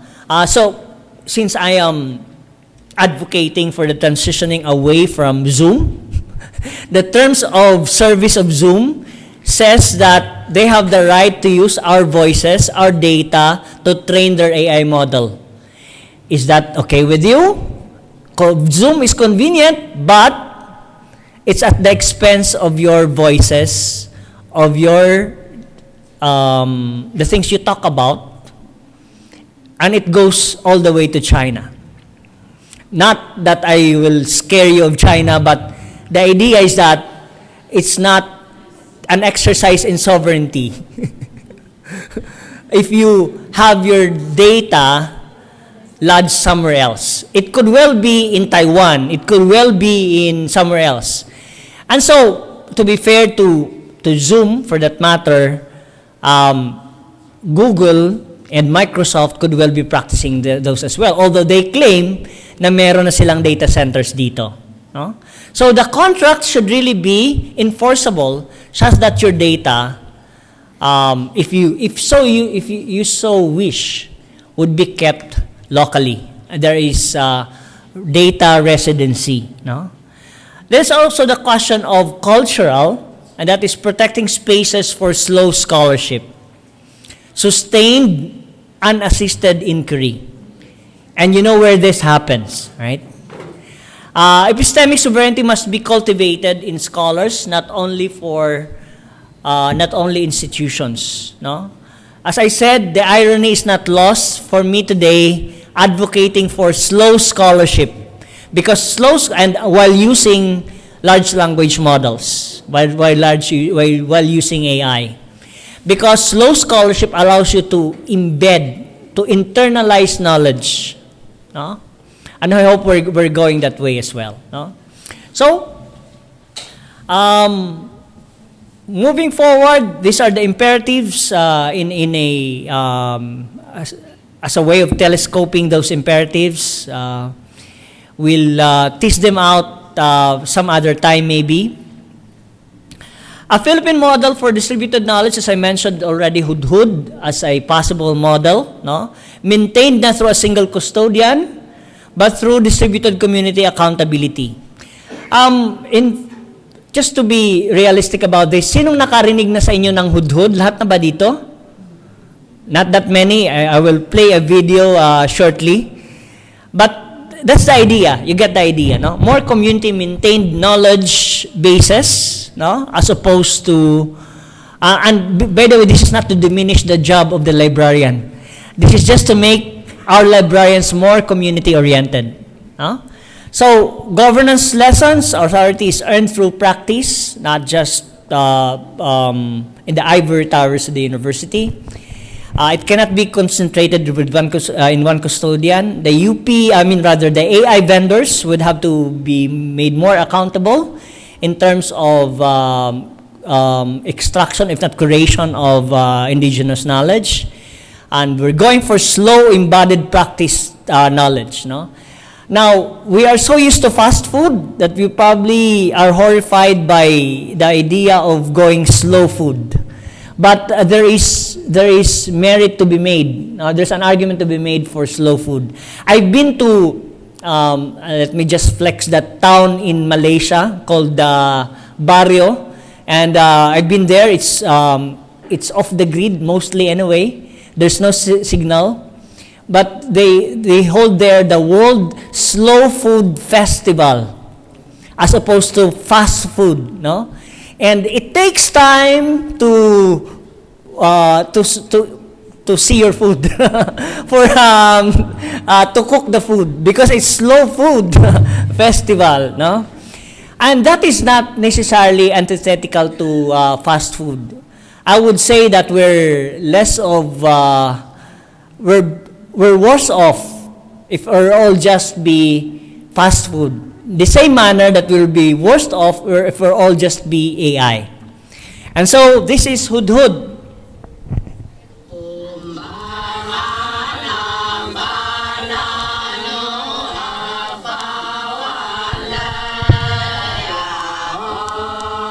The Hudhud is recited and chanted in the Ifugao community, which is well known for its system of irrigated rice terraces, during the sowing season, the rice harvest, and at funeral wakes.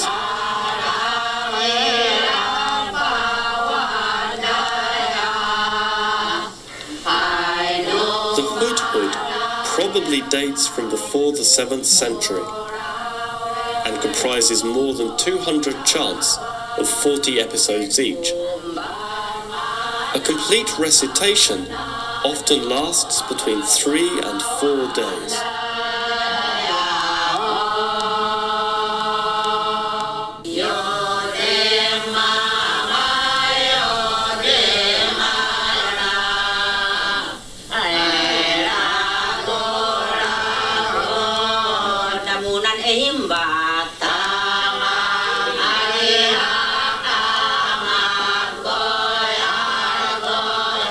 As the Ifugao have a matrilineal culture, it is the wife who often plays the main part in the chants, and her brother occupies a higher position than her husband.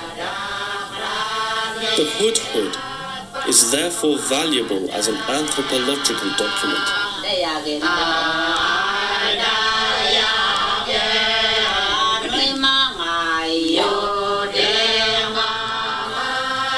The language of the stories is full of figurative expressions and repetitions, and employs metonymy, metaphor, and onomatopoeia, which make transcription very difficult.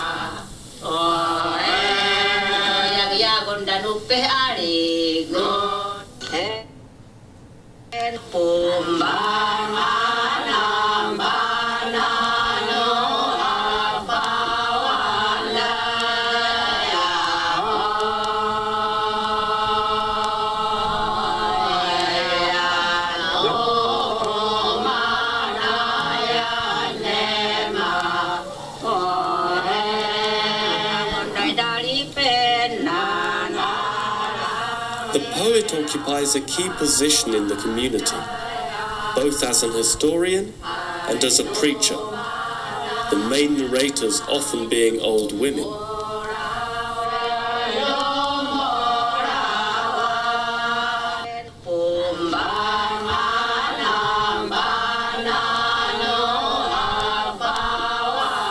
The Hudhud epic is chanted alternately by the first narrator and a choir. Anyway, I was about to play it the Gen Z way 1.25, but then let me just cut through that and probably say that it doesn't prevent you from singing The Eldest Daughter by Taylor Swift. No, so it's just an alternative way of curating knowledge. No, the Hudhud model. So in conclusion, the choice really is the exercise of sovereignty, and this is something that the way has been shown by our the doyen of Philippine librarianship, Professor Bernardo. The question again is not whether we have AI or not, but do we have the governance structure that makes AI that makes sovereignty real, no? And the use of AI as an exercise in sovereignty.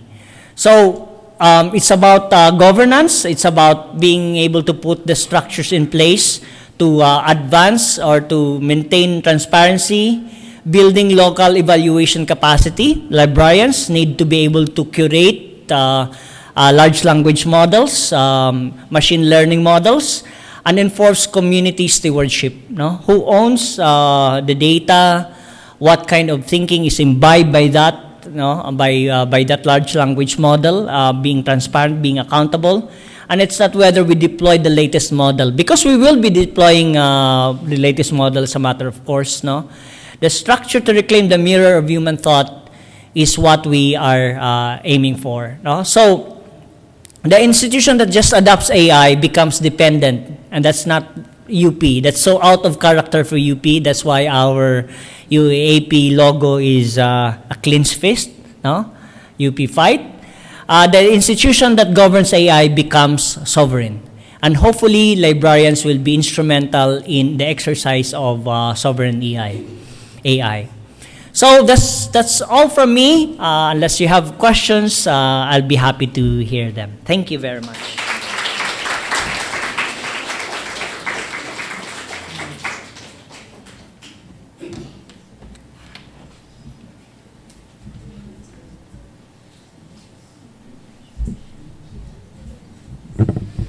All right, thank you very much, Vice President C. We're happy to see that we have a good number of librarians and librarians in the making right now, representing different ages, coming from different generations and different exposures to AI. So I'm sure we will be able to respond to the issues presented at different capacities.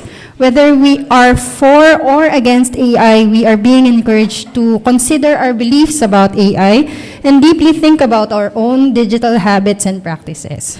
Okay? And now to commence a purposeful and productive discussion, let us hear a reaction from one of our faculty members at SLIS.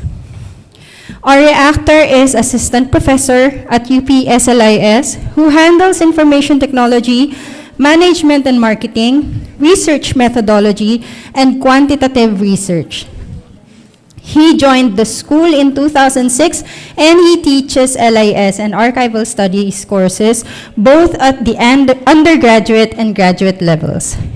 He also served as director of the Diliman Learning Resource Center under the Office of the Vice Chancellor for Student Affairs. Before that, he was an information specialist at the College of Engineering Library, in charge of the System and Network Administration and the Learning Commons. He completed his master's degree at the Technology Management Center in the UP Diliman and is currently pursuing his PhD in data science. As a member of Sync Bio-Optics Laboratory and the PANDALab, his research specialization covers computational methods, open education, critical data studies, and radical statistics. Ladies and gentlemen, let us all give a warm welcome to Assistant Professor Dan Anthony Dorado.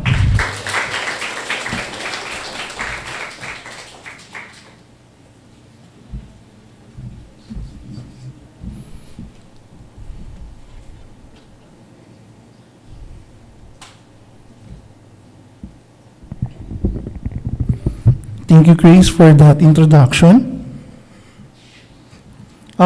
It is my privilege that I was tasked to give a reaction to. I knew him more as Director Peter when he was still in the computer center. As I was mentioning, I was one of his student assistant 20 years ago. And if so, medyo may idea na kayo gaano katanda. Also, if you've listened to what Grace mentioned about the research interests that I am pursuing, one of them is open education, and I would like to believe that is because of Director Peter. When we were still under the computer center, we were always talking about FOSS, we were always talking about everything should be open so that knowledge can be a good democratic tool for everyone. So I do believe that particular pillar of my pedagogy is because of Director Peter. So, epistemic sovereignty, there. So, I take a firm but qualified position as the AI faculty in SLIS in support of our presenter's lecture central claim. Usually I was on the other side of this lecture, where I am the one giving the lecture on how libraries can utilize AI in their operations. The central claim that epistemic sovereignty requires control over the systems that produce, organize, and circulate knowledge. This argument matters because, as mentioned, it shifts attention from content to structure. It asks us to examine not only what knowledge exists, but know how it becomes visible, credible, and retrievable. The most compelling aspect lies in exposing digital transformation as a site of power. Once knowledge institutions adopt external platforms such as ChatGPT and Claude, as mentioned by Director Peter, they also accept embedded assumptions about language, relevance, and authority. At the same time, the idea of sovereignty risks becoming overstated if it assumes that institutions can fully detach from the global infrastructure. So the challenge is not about absolute control, but strategic agency within these particular constraints. The lecture given to us forces us to confront a basic but often ignored premise. Knowledge systems are designed, and design decisions carry consequences. Search engines rank results based on the criteria that reflect particular epistemic priorities. Metadata standard privilege certain forms of description while rendering others invincible. Language hierarchy shape who gets cited, index, and archive. These are not technical details. They are mechanisms that distribute recognition and silence. In the Philippine context, these insights carries weight. A country shaped by layered colonial histories cannot treat important systems as neutral tools. When institutions rely on external databases, proprietary platforms, and global indexing regimes, #Mapia Elsevier, they do not simply access knowledge. They enter a system where visibility follows rules they did not set.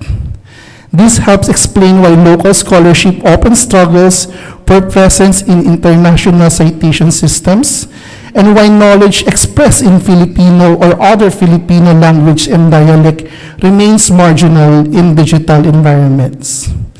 Yet the argument must address its own limits. Sovereignty suggests control, but knowledge production today operates through networks that no single institution can command. Universities depend on global publishing systems. Libraries must subscribe to external databases. Researchers such as us pursue recognition through international metrics. If the lecture frames sovereignty as full independence, and I hope that is not how you saw it, it risks abstraction. A more workable position treats sovereignty as the capacity to intervene, to adopt standards, to build local infrastructures, to shape metadata, and to assert priorities, even while operating within the global system, as clearly stated by Director Peter. Without this distinction, the concept risks remaining aspirational rather than actionable. This argument reshapes how we understand our role in the LIS profession. It challenges the idea that librarians and information professionals operates mainly as service providers. Instead, it positions our field as actors who participate in constructing epistemic order. Classification systems, subject headings, repository designs, and data models are not neutral instruments. They define what can be known and how it is accessed. In research and teaching, this requires a shift in emphasis. Work on metadata quality, data visualization, AI, or information behavior must account for the structures that govern representation. For instance, research on cataloging can show how imported vocabularies fail to capture local categories as showcased by the word kapwa or bayanihan. Work on artificial intelligence can expose how language models underrepresent Philippine context when trained on skewed datasets. As I have been telling in my lectures, the main dataset that these foundational models use to learn Filipino are the Filipino Bible, our prayers, and that is also the main reason that I have yet to find another an LLM that can understand bugtong. Try to give any foundational models, any LLMs bugtong, and it will give you something that will try to explain the bugtong that you have given. So in the classroom, this means moving beyond technical training. Students must learn to question systems. You need to understand how standards emerge, whose interests they reflect, and how they can be revised. Without the shift, education reproduces dependencies rather than equipping future professionals to challenge it. The lecture demands changes in multiple levels as shown by Director Peter. Libraries must take a stronger role in shaping metadata policies, repository design, and language inclusion. Universities must invest in infrastructure that support local knowledge production rather than relying solely on external platforms. Curriculum design must integrate data governance, critical infrastructure studies, and language politics into the LIS education. There is also a clear risk of ignoring these issues, such as digital transformation may proceed, but it will reinforce existing hierarchies. Institution may digitize collection while still privileging English language materials. They may adopt advanced discovery tools that retrieves global scholarship more effectively than local work, and they may measure success through metric that undervalues Philippine contribution. Also, a different risk emerges if institutions accept that language of epistemic sovereignty without substance. The term may be invoked in policy documents and in public discourse while underlying systems remain unchanged. Sovereignty then becomes symbolic. It signals intent without altering practice. The real change lies in sustained institutional commitment, funding, training, systems design, and policy alignment. Also, there are still some unresolved questions and tensions, such as, can epistemic sovereignty exist within infrastructures largely controlled by the global corporations and international standard bodies? Who determines what counts as Philippine knowledge in a context marked by linguistic diversity and social inequality? Sabi nga nila, nagaharing Tagalog. And can efforts To center local knowledge, avoid creating new exclusions. This question resists simple answers. They require ongoing negotiations within institutions, disciplines, and communities. Sige, I'll skip na lang this. To close, again, the lecture calls us to reconsider the scope of our responsibility as LIS professionals. Digital transformation is not only about adopting new tools, it is about deciding who defines knowledge and how it circulates. If we accept this premise, then our tasks extend beyond critique. We must engage in building systems, shaping policies, and teaching future professionals to question and redesign the structure they inherit. Dadagdagan ko lang po yung inyong question ni Sir Peter. Are we prepared to take part in the construction of the conditions under which our own knowledge can exist and endure? Thank you for the privilege of your time. Maraming salamat po.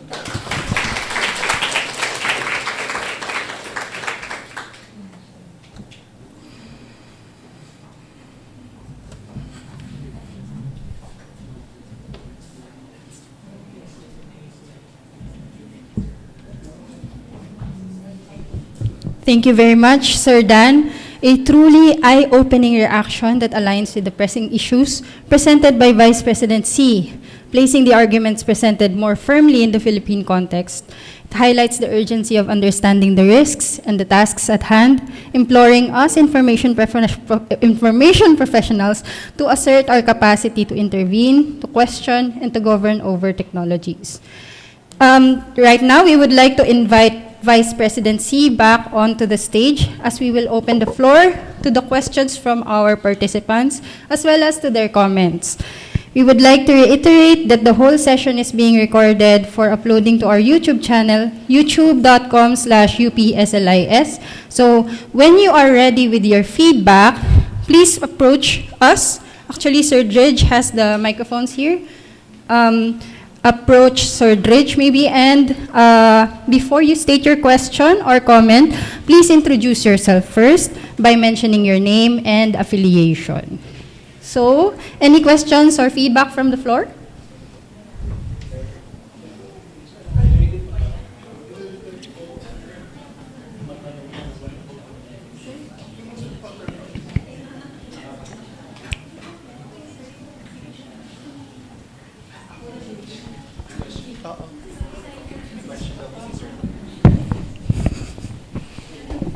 Good morning po. Ako din. Sir, you've been talking about the importance of us building our own foundation models so that we can take agency of our own knowledge. And at the start, that was something that I was also aspiring for. But the more I learn about how these models work, I keep on realizing that it's a very costly business. I've been asking people in the AI sectors, how much do we need to actually build and sustain these AI models? And they are giving me figures that are not sustainable at the university level or even at the country level. So if we are going to build a Filipino LLM in the future, how are we going to do this? My advocacy is not so much about building our own foundational model that is, from scratch, as I think I made that corollary point earlier, as to the point of having our own controlled models. No, these are two different things. No, because foundational models, for instance, look at France. No, France, the attempt of France to have their own foundational model was actually just built on the Llama model. But with Llama trajectory collapsing, they're thinking of something else. But it could not just be large language model. There are many models out there. Singapore is having that. It has no traction just yet. Yung kanilang structured human reasoning model. China is doing. The others are just doing distillations. China, For instance, DeepSeek is basically just distillation. And there are many techniques to have your own model, but I don't mean this to be a pure LLM model or LLM. It could be a mishmash, but I think the important thing is the clear distinction of what is a Filipino corpora, and it's something that cuts across many languages. It doesn't have to be Imperial Manila centric, no? And you're very much. I mean, if I may just jump a little bit on the point of signaling, we're certainly not signaling that we should be doing this on our own because, for one, we lack the compute. Even if you have money now, you cannot even acquire, the most advanced GPUs, no? So I'm certainly not about just that, no. But it's important to understand that you have to look at this from the ecosystems level. That's why I was bringing up the cybernetics model as opposed to the AI as a product that you can sell to the people. No, it's really looking at control of the environment, control of the corpora, control of the classification scheme, interventions on the design, feedback from our users. Because even as you feed back to ChatGPT now, it may not be as consequential as, say, for instance, ChatGPT is now considering, for instance, advertisements. And that is where the conflation of corporate interest and identities would be amplified. No? So, back to the point, certainly I'm not going to propose a all-Filipino team for our own large language models. It may not even be a large language model. It could be a mashup of many things because while large language models are powerful and to some extent we can already use them and to some extent we're already, by the way, we are coming up with our own chat, no? But it's going to, right now it's scrolling all the canonical pages of UP, the USO, Office of Secretary of the University where the board decisions are, your websites of your departments. That will be because the students will be asking questions like, when is the enrollment going to happen, ilang units ng load. So that one is already, but the model is being used, is Quen. A Chinese model. That one is gonna, but there is a way of tempering the biases again of the large language, of the foundational model by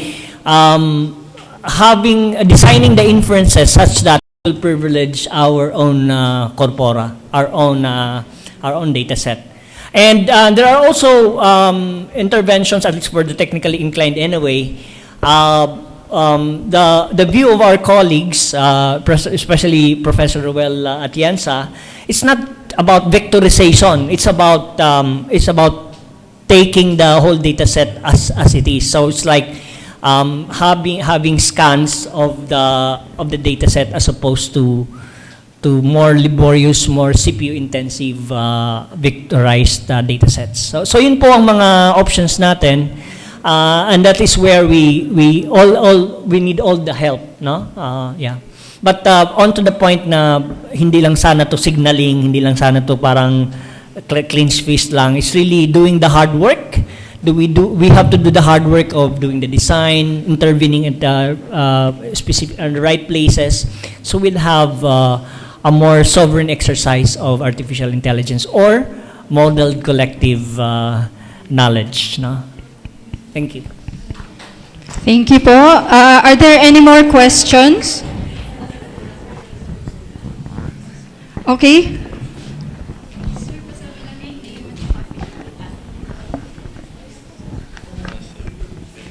Nag-notes ako. Good morning po. Ako po si Simon Sacramento, alumni po ng UPSLIS. May questions lang po ako regarding sa lecture. Bilisan ko na lang.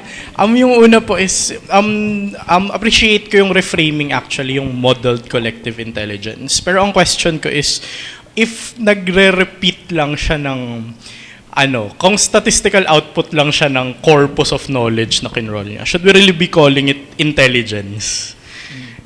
Is it intelligence or is it just basically a more advanced search engine na may statistical component?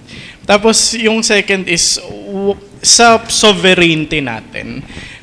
Why embrace it in the first place? Is it another exercise of sovereignty to either resist it or, as sabi nyo nga po sa mga French model, to create our own? Kasi, anong tawag dito? Ang dami ring issues ng AI eh. I mean, profit-driven siya. Yung mga vendors natin, syempre, oo lang yan kung makukuha nila yung pera natin. But it's not necessarily for greater or ethical purposes. And syempre, to bring a little eco-critical perspective into it, ang laki rin ng ecological impact in terms of environment ng AI. So, if we exercise our sovereignty to use this, meron tayong glaring ethical issues na ganun eh. So, what should we be doing about this? Hindi ba mas aptang resistance or yun nga, creation ng sarili nyo na mas indigenous at mas na-consider yung voices nung local context mo? Okay, I thought I heard two questions there. One has to do with the term artificial intelligence, or even the alternative, modeled collective intelligence, whether that's really intelligence. The second has to do with the attendant pathologies that come with the exercise of the technology. The first one, we have this concept of competence without understanding. For as long as you exhibit the behavior of intelligence, and at the minimum that is intelligence already. Because as I said, we're not expecting understanding there. No, you can Google what's this just to highlight, since we're all online anyway. I might as well do participatory. Audience participation. La Sagrada Familia, you're familiar with that? And then you put the words there, termites and La Sagrada Familia. You Google there, and you'll see an image. Can you do that now? So you have an image of two edifices. One that is really highly elevated, and that is the La Sagrada Familia Cathedral in, I believe, in Barcelona. And the work of the termite. And if you juxtapose the two, they look the same from the distance. Tama? Okay? Obviously, the termite has no intelligence the way we are trying, but it has competence of building the structure. So you see, competence without understanding is a thing. So you can call it at the minimum intelligence, without having to require whether it understands, whether it actually thinks, whether it has consciousness. Because remember the bird analogy I have earlier on, na it is still flight, no? Even if it's not actually mimicking the natural flight of birds. You don't even demand, even if it's you don't even call it artificial flight. So, for me, that is more or less settled already. So anyway, so yes, okay, intelligence, but you don't have to reify the machine. You don't have to elevate it to a level na you worship or you ascribe certain anthropomorphic characteristics. You just call it machine or collective statistical intelligence, nonetheless intelligence. So that's one. The other is there's many pathologies. There are trade-offs there. In broader cognitive terms, you know that philosophers resisted writing.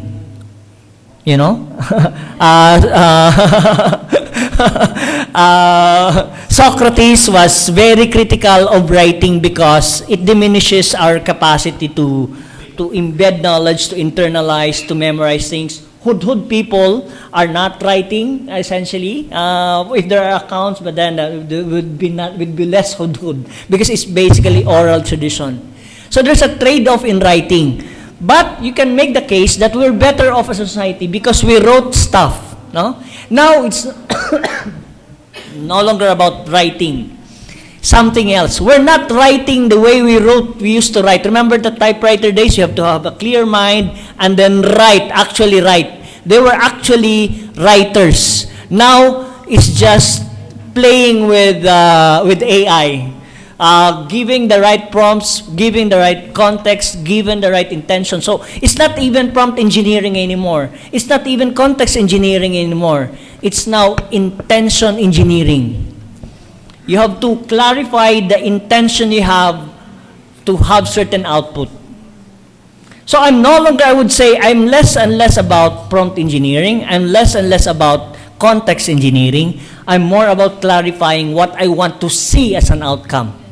And that is going to be a major change, a very deep-seated initiation of change in us as human beings. So it's no longer just about who we are, it's what we want to be. And that is creating a huge gap, no? So in terms of fundamentals, and there are many pathologies there, analogous to the so-called green technology. We need so many to open new minds to be able to have our own EVs, no? Our green, so-called green cars. Now, our compute right now, we spend so much water to cool down, to cool off. No, there are many models that will optimize, but just the same. You cannot even buy desktop computers now or gaming computers now without the jacked up prices, because the compute is now, the manufacturers are privileging hyperscalers. No, so those pathologies, but really, why are we such in a hurry to produce, to go the first? Remember the threads, I mean the paths. Why do you have to do the AI fluency, velocity, and what speed will really satisfy you? Because for all you know, speed is a killer, you know? So if you pursue AI for its own sake, for the sake of speed, you're going to be killed. The alternative is to also do slow intellectual work. When you jog in UP, that's why it's hard for me to leave UP, because when I run around UP, it's when my ideas flow. When I walk around UP, when I converse with colleagues, it's where creativity really happens. No, so many ideas from colleagues. That's why I like this kind of conversation. If I remember the old faculty center, it's really slow computing, because before we realize it, we spent the entire afternoon just chatting in the corridor. We forgot our food, or we haven't started eating food and eating lunch, and we just blabbing. No, it's there are so many uses of uselessness, and I'm proud to say that I have pursued uselessness to the best extent possible. And that's the kind of slow intellectual work that we need. And while it's very productive to do AI, you know, velocity, fluency, and velocity, if you're not careful, you're going to be killed. I mean, possibly literally. And in some cases, you remember the environmental chatbot, that guy from Norway, from Scandinavian country, was counseling with the chatbot and saying that, you know, I want to preserve the earth, I want to contribute to its sustenance, what can I do? And then the AI chat said, kill yourself, because you are burning fossil fuels. And so he killed himself. So that is pretty much literal, you know, velocity kind of intelligence. We want to do the slow one, no? To complement, if not to marshal the too fast, too furious kind of intellectual work. So we're not just optimizing for efficiency, or we're not just going for efficiency. Efficiency is not just the value. As a matter of fact, for those of you doing engineering, there's only so much you can do with efficiency. After that, the percent left there can be more expensive than the optimization from 50% to 70%. And then the 90 to 100%, if there's such a thing, can be more expensive than the movement from 60 to 70 or from 50 to 70. So let's quit claiming that efficiency is an end in itself. There are other values like conversation, like uselessness. Yeah, so those things we need. Okay, thank you.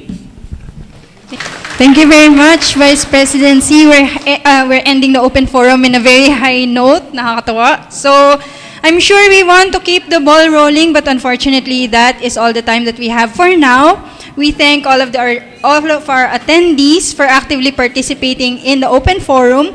Your contributions allowed this meeting to be very productive indeed.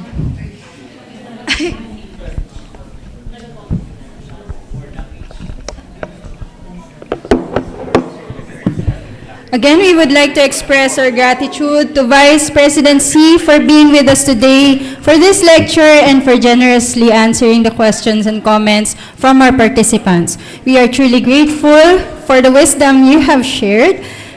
And yung mga chika, we are left with a lot of things to think about, especially in our role as information professionals. To formally express our appreciation for our esteemed speaker today, I would like to invite back to the stage Dean Rhea Rowena Apolinario and this year's GAB Program Chair, Assistant Professor Dridge Paul Reyes.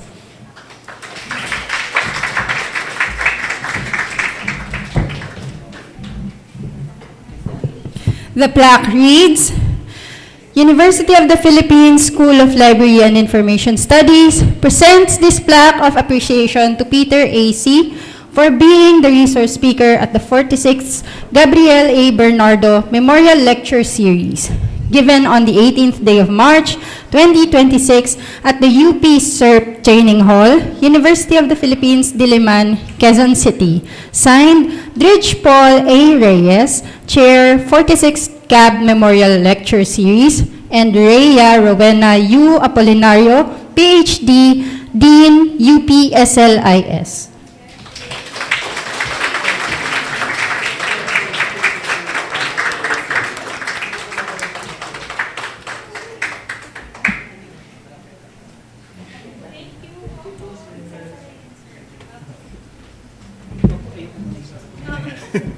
Ganda. Congratulations.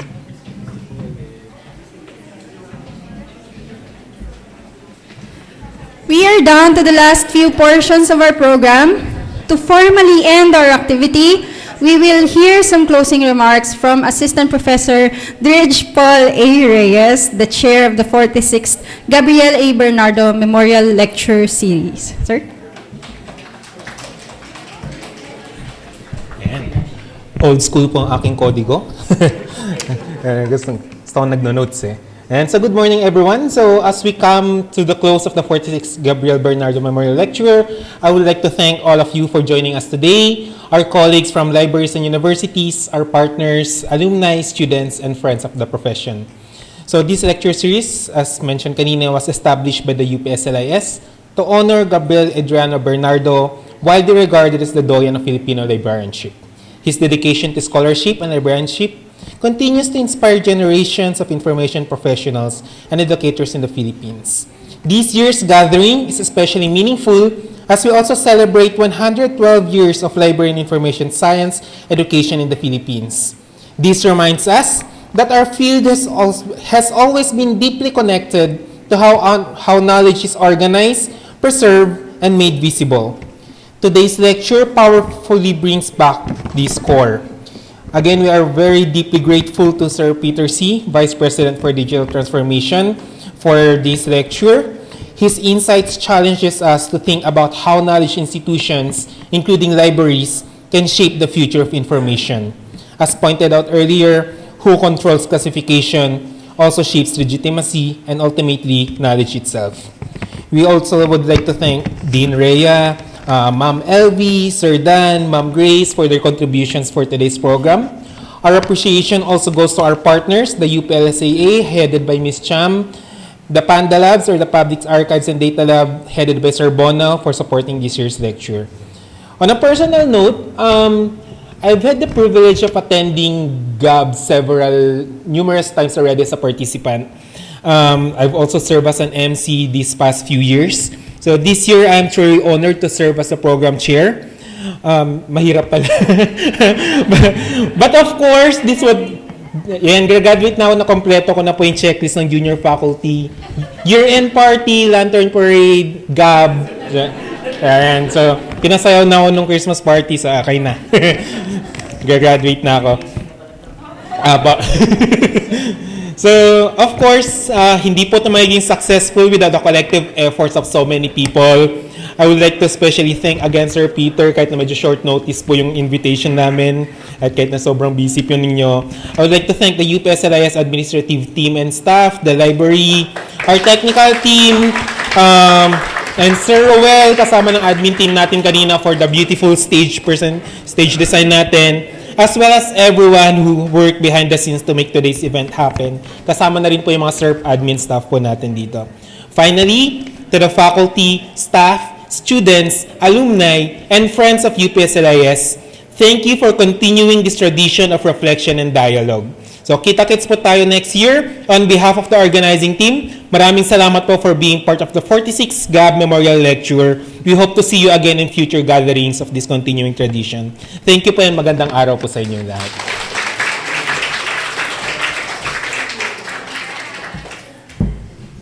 Okay, maraming salamat po, Sir Dridge. Parang di naman nahirapan. Napakahusay. Magandang flow. So, konti na lang po. Again, we thank all of our participants for joining us. We hope the lecture has given you a lot to think about, especially mga students natin. No? So, if you enjoyed this lecture, you might be interested in our events and online content. To know more about us, visit our website, upslis.info. For our past webinars and updates on our future events, please follow us on our official pages, fb.com/upslis, twitter.com/upslis. Please also subscribe to our YouTube channel, youtube.com/upslis. Right. So, to cap off today's event in true UP tradition, we would like to request everyone to stand as we sing UP Naming Mahal.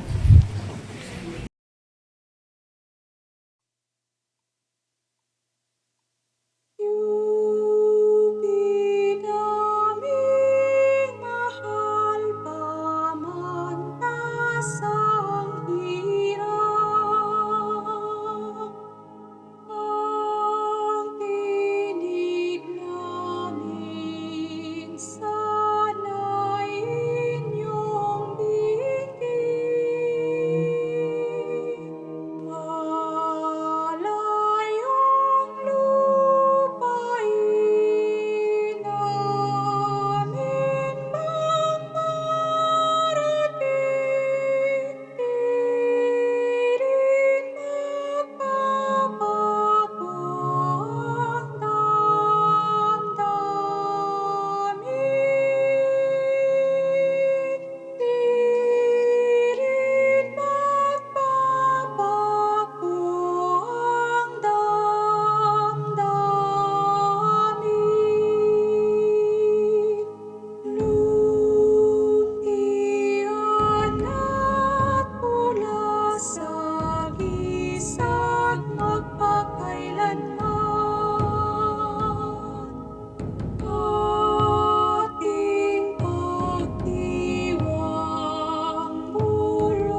Okay, that concludes our program. Thank you very much, Vice President C. We also thank the organizers of this event, our partners, UPLSAA, PANDALab, and of course, all of our attendees. Please answer our evaluation form through the link flashed on screen right now to receive your certificate of participation. There are also refreshments outside of the venue, so you please feel free to partake. Again, I am Grace Ann Benaventura, your MC for today. Thank you very much for joining us in this momentous occasion. Have a pleasant day, everyone.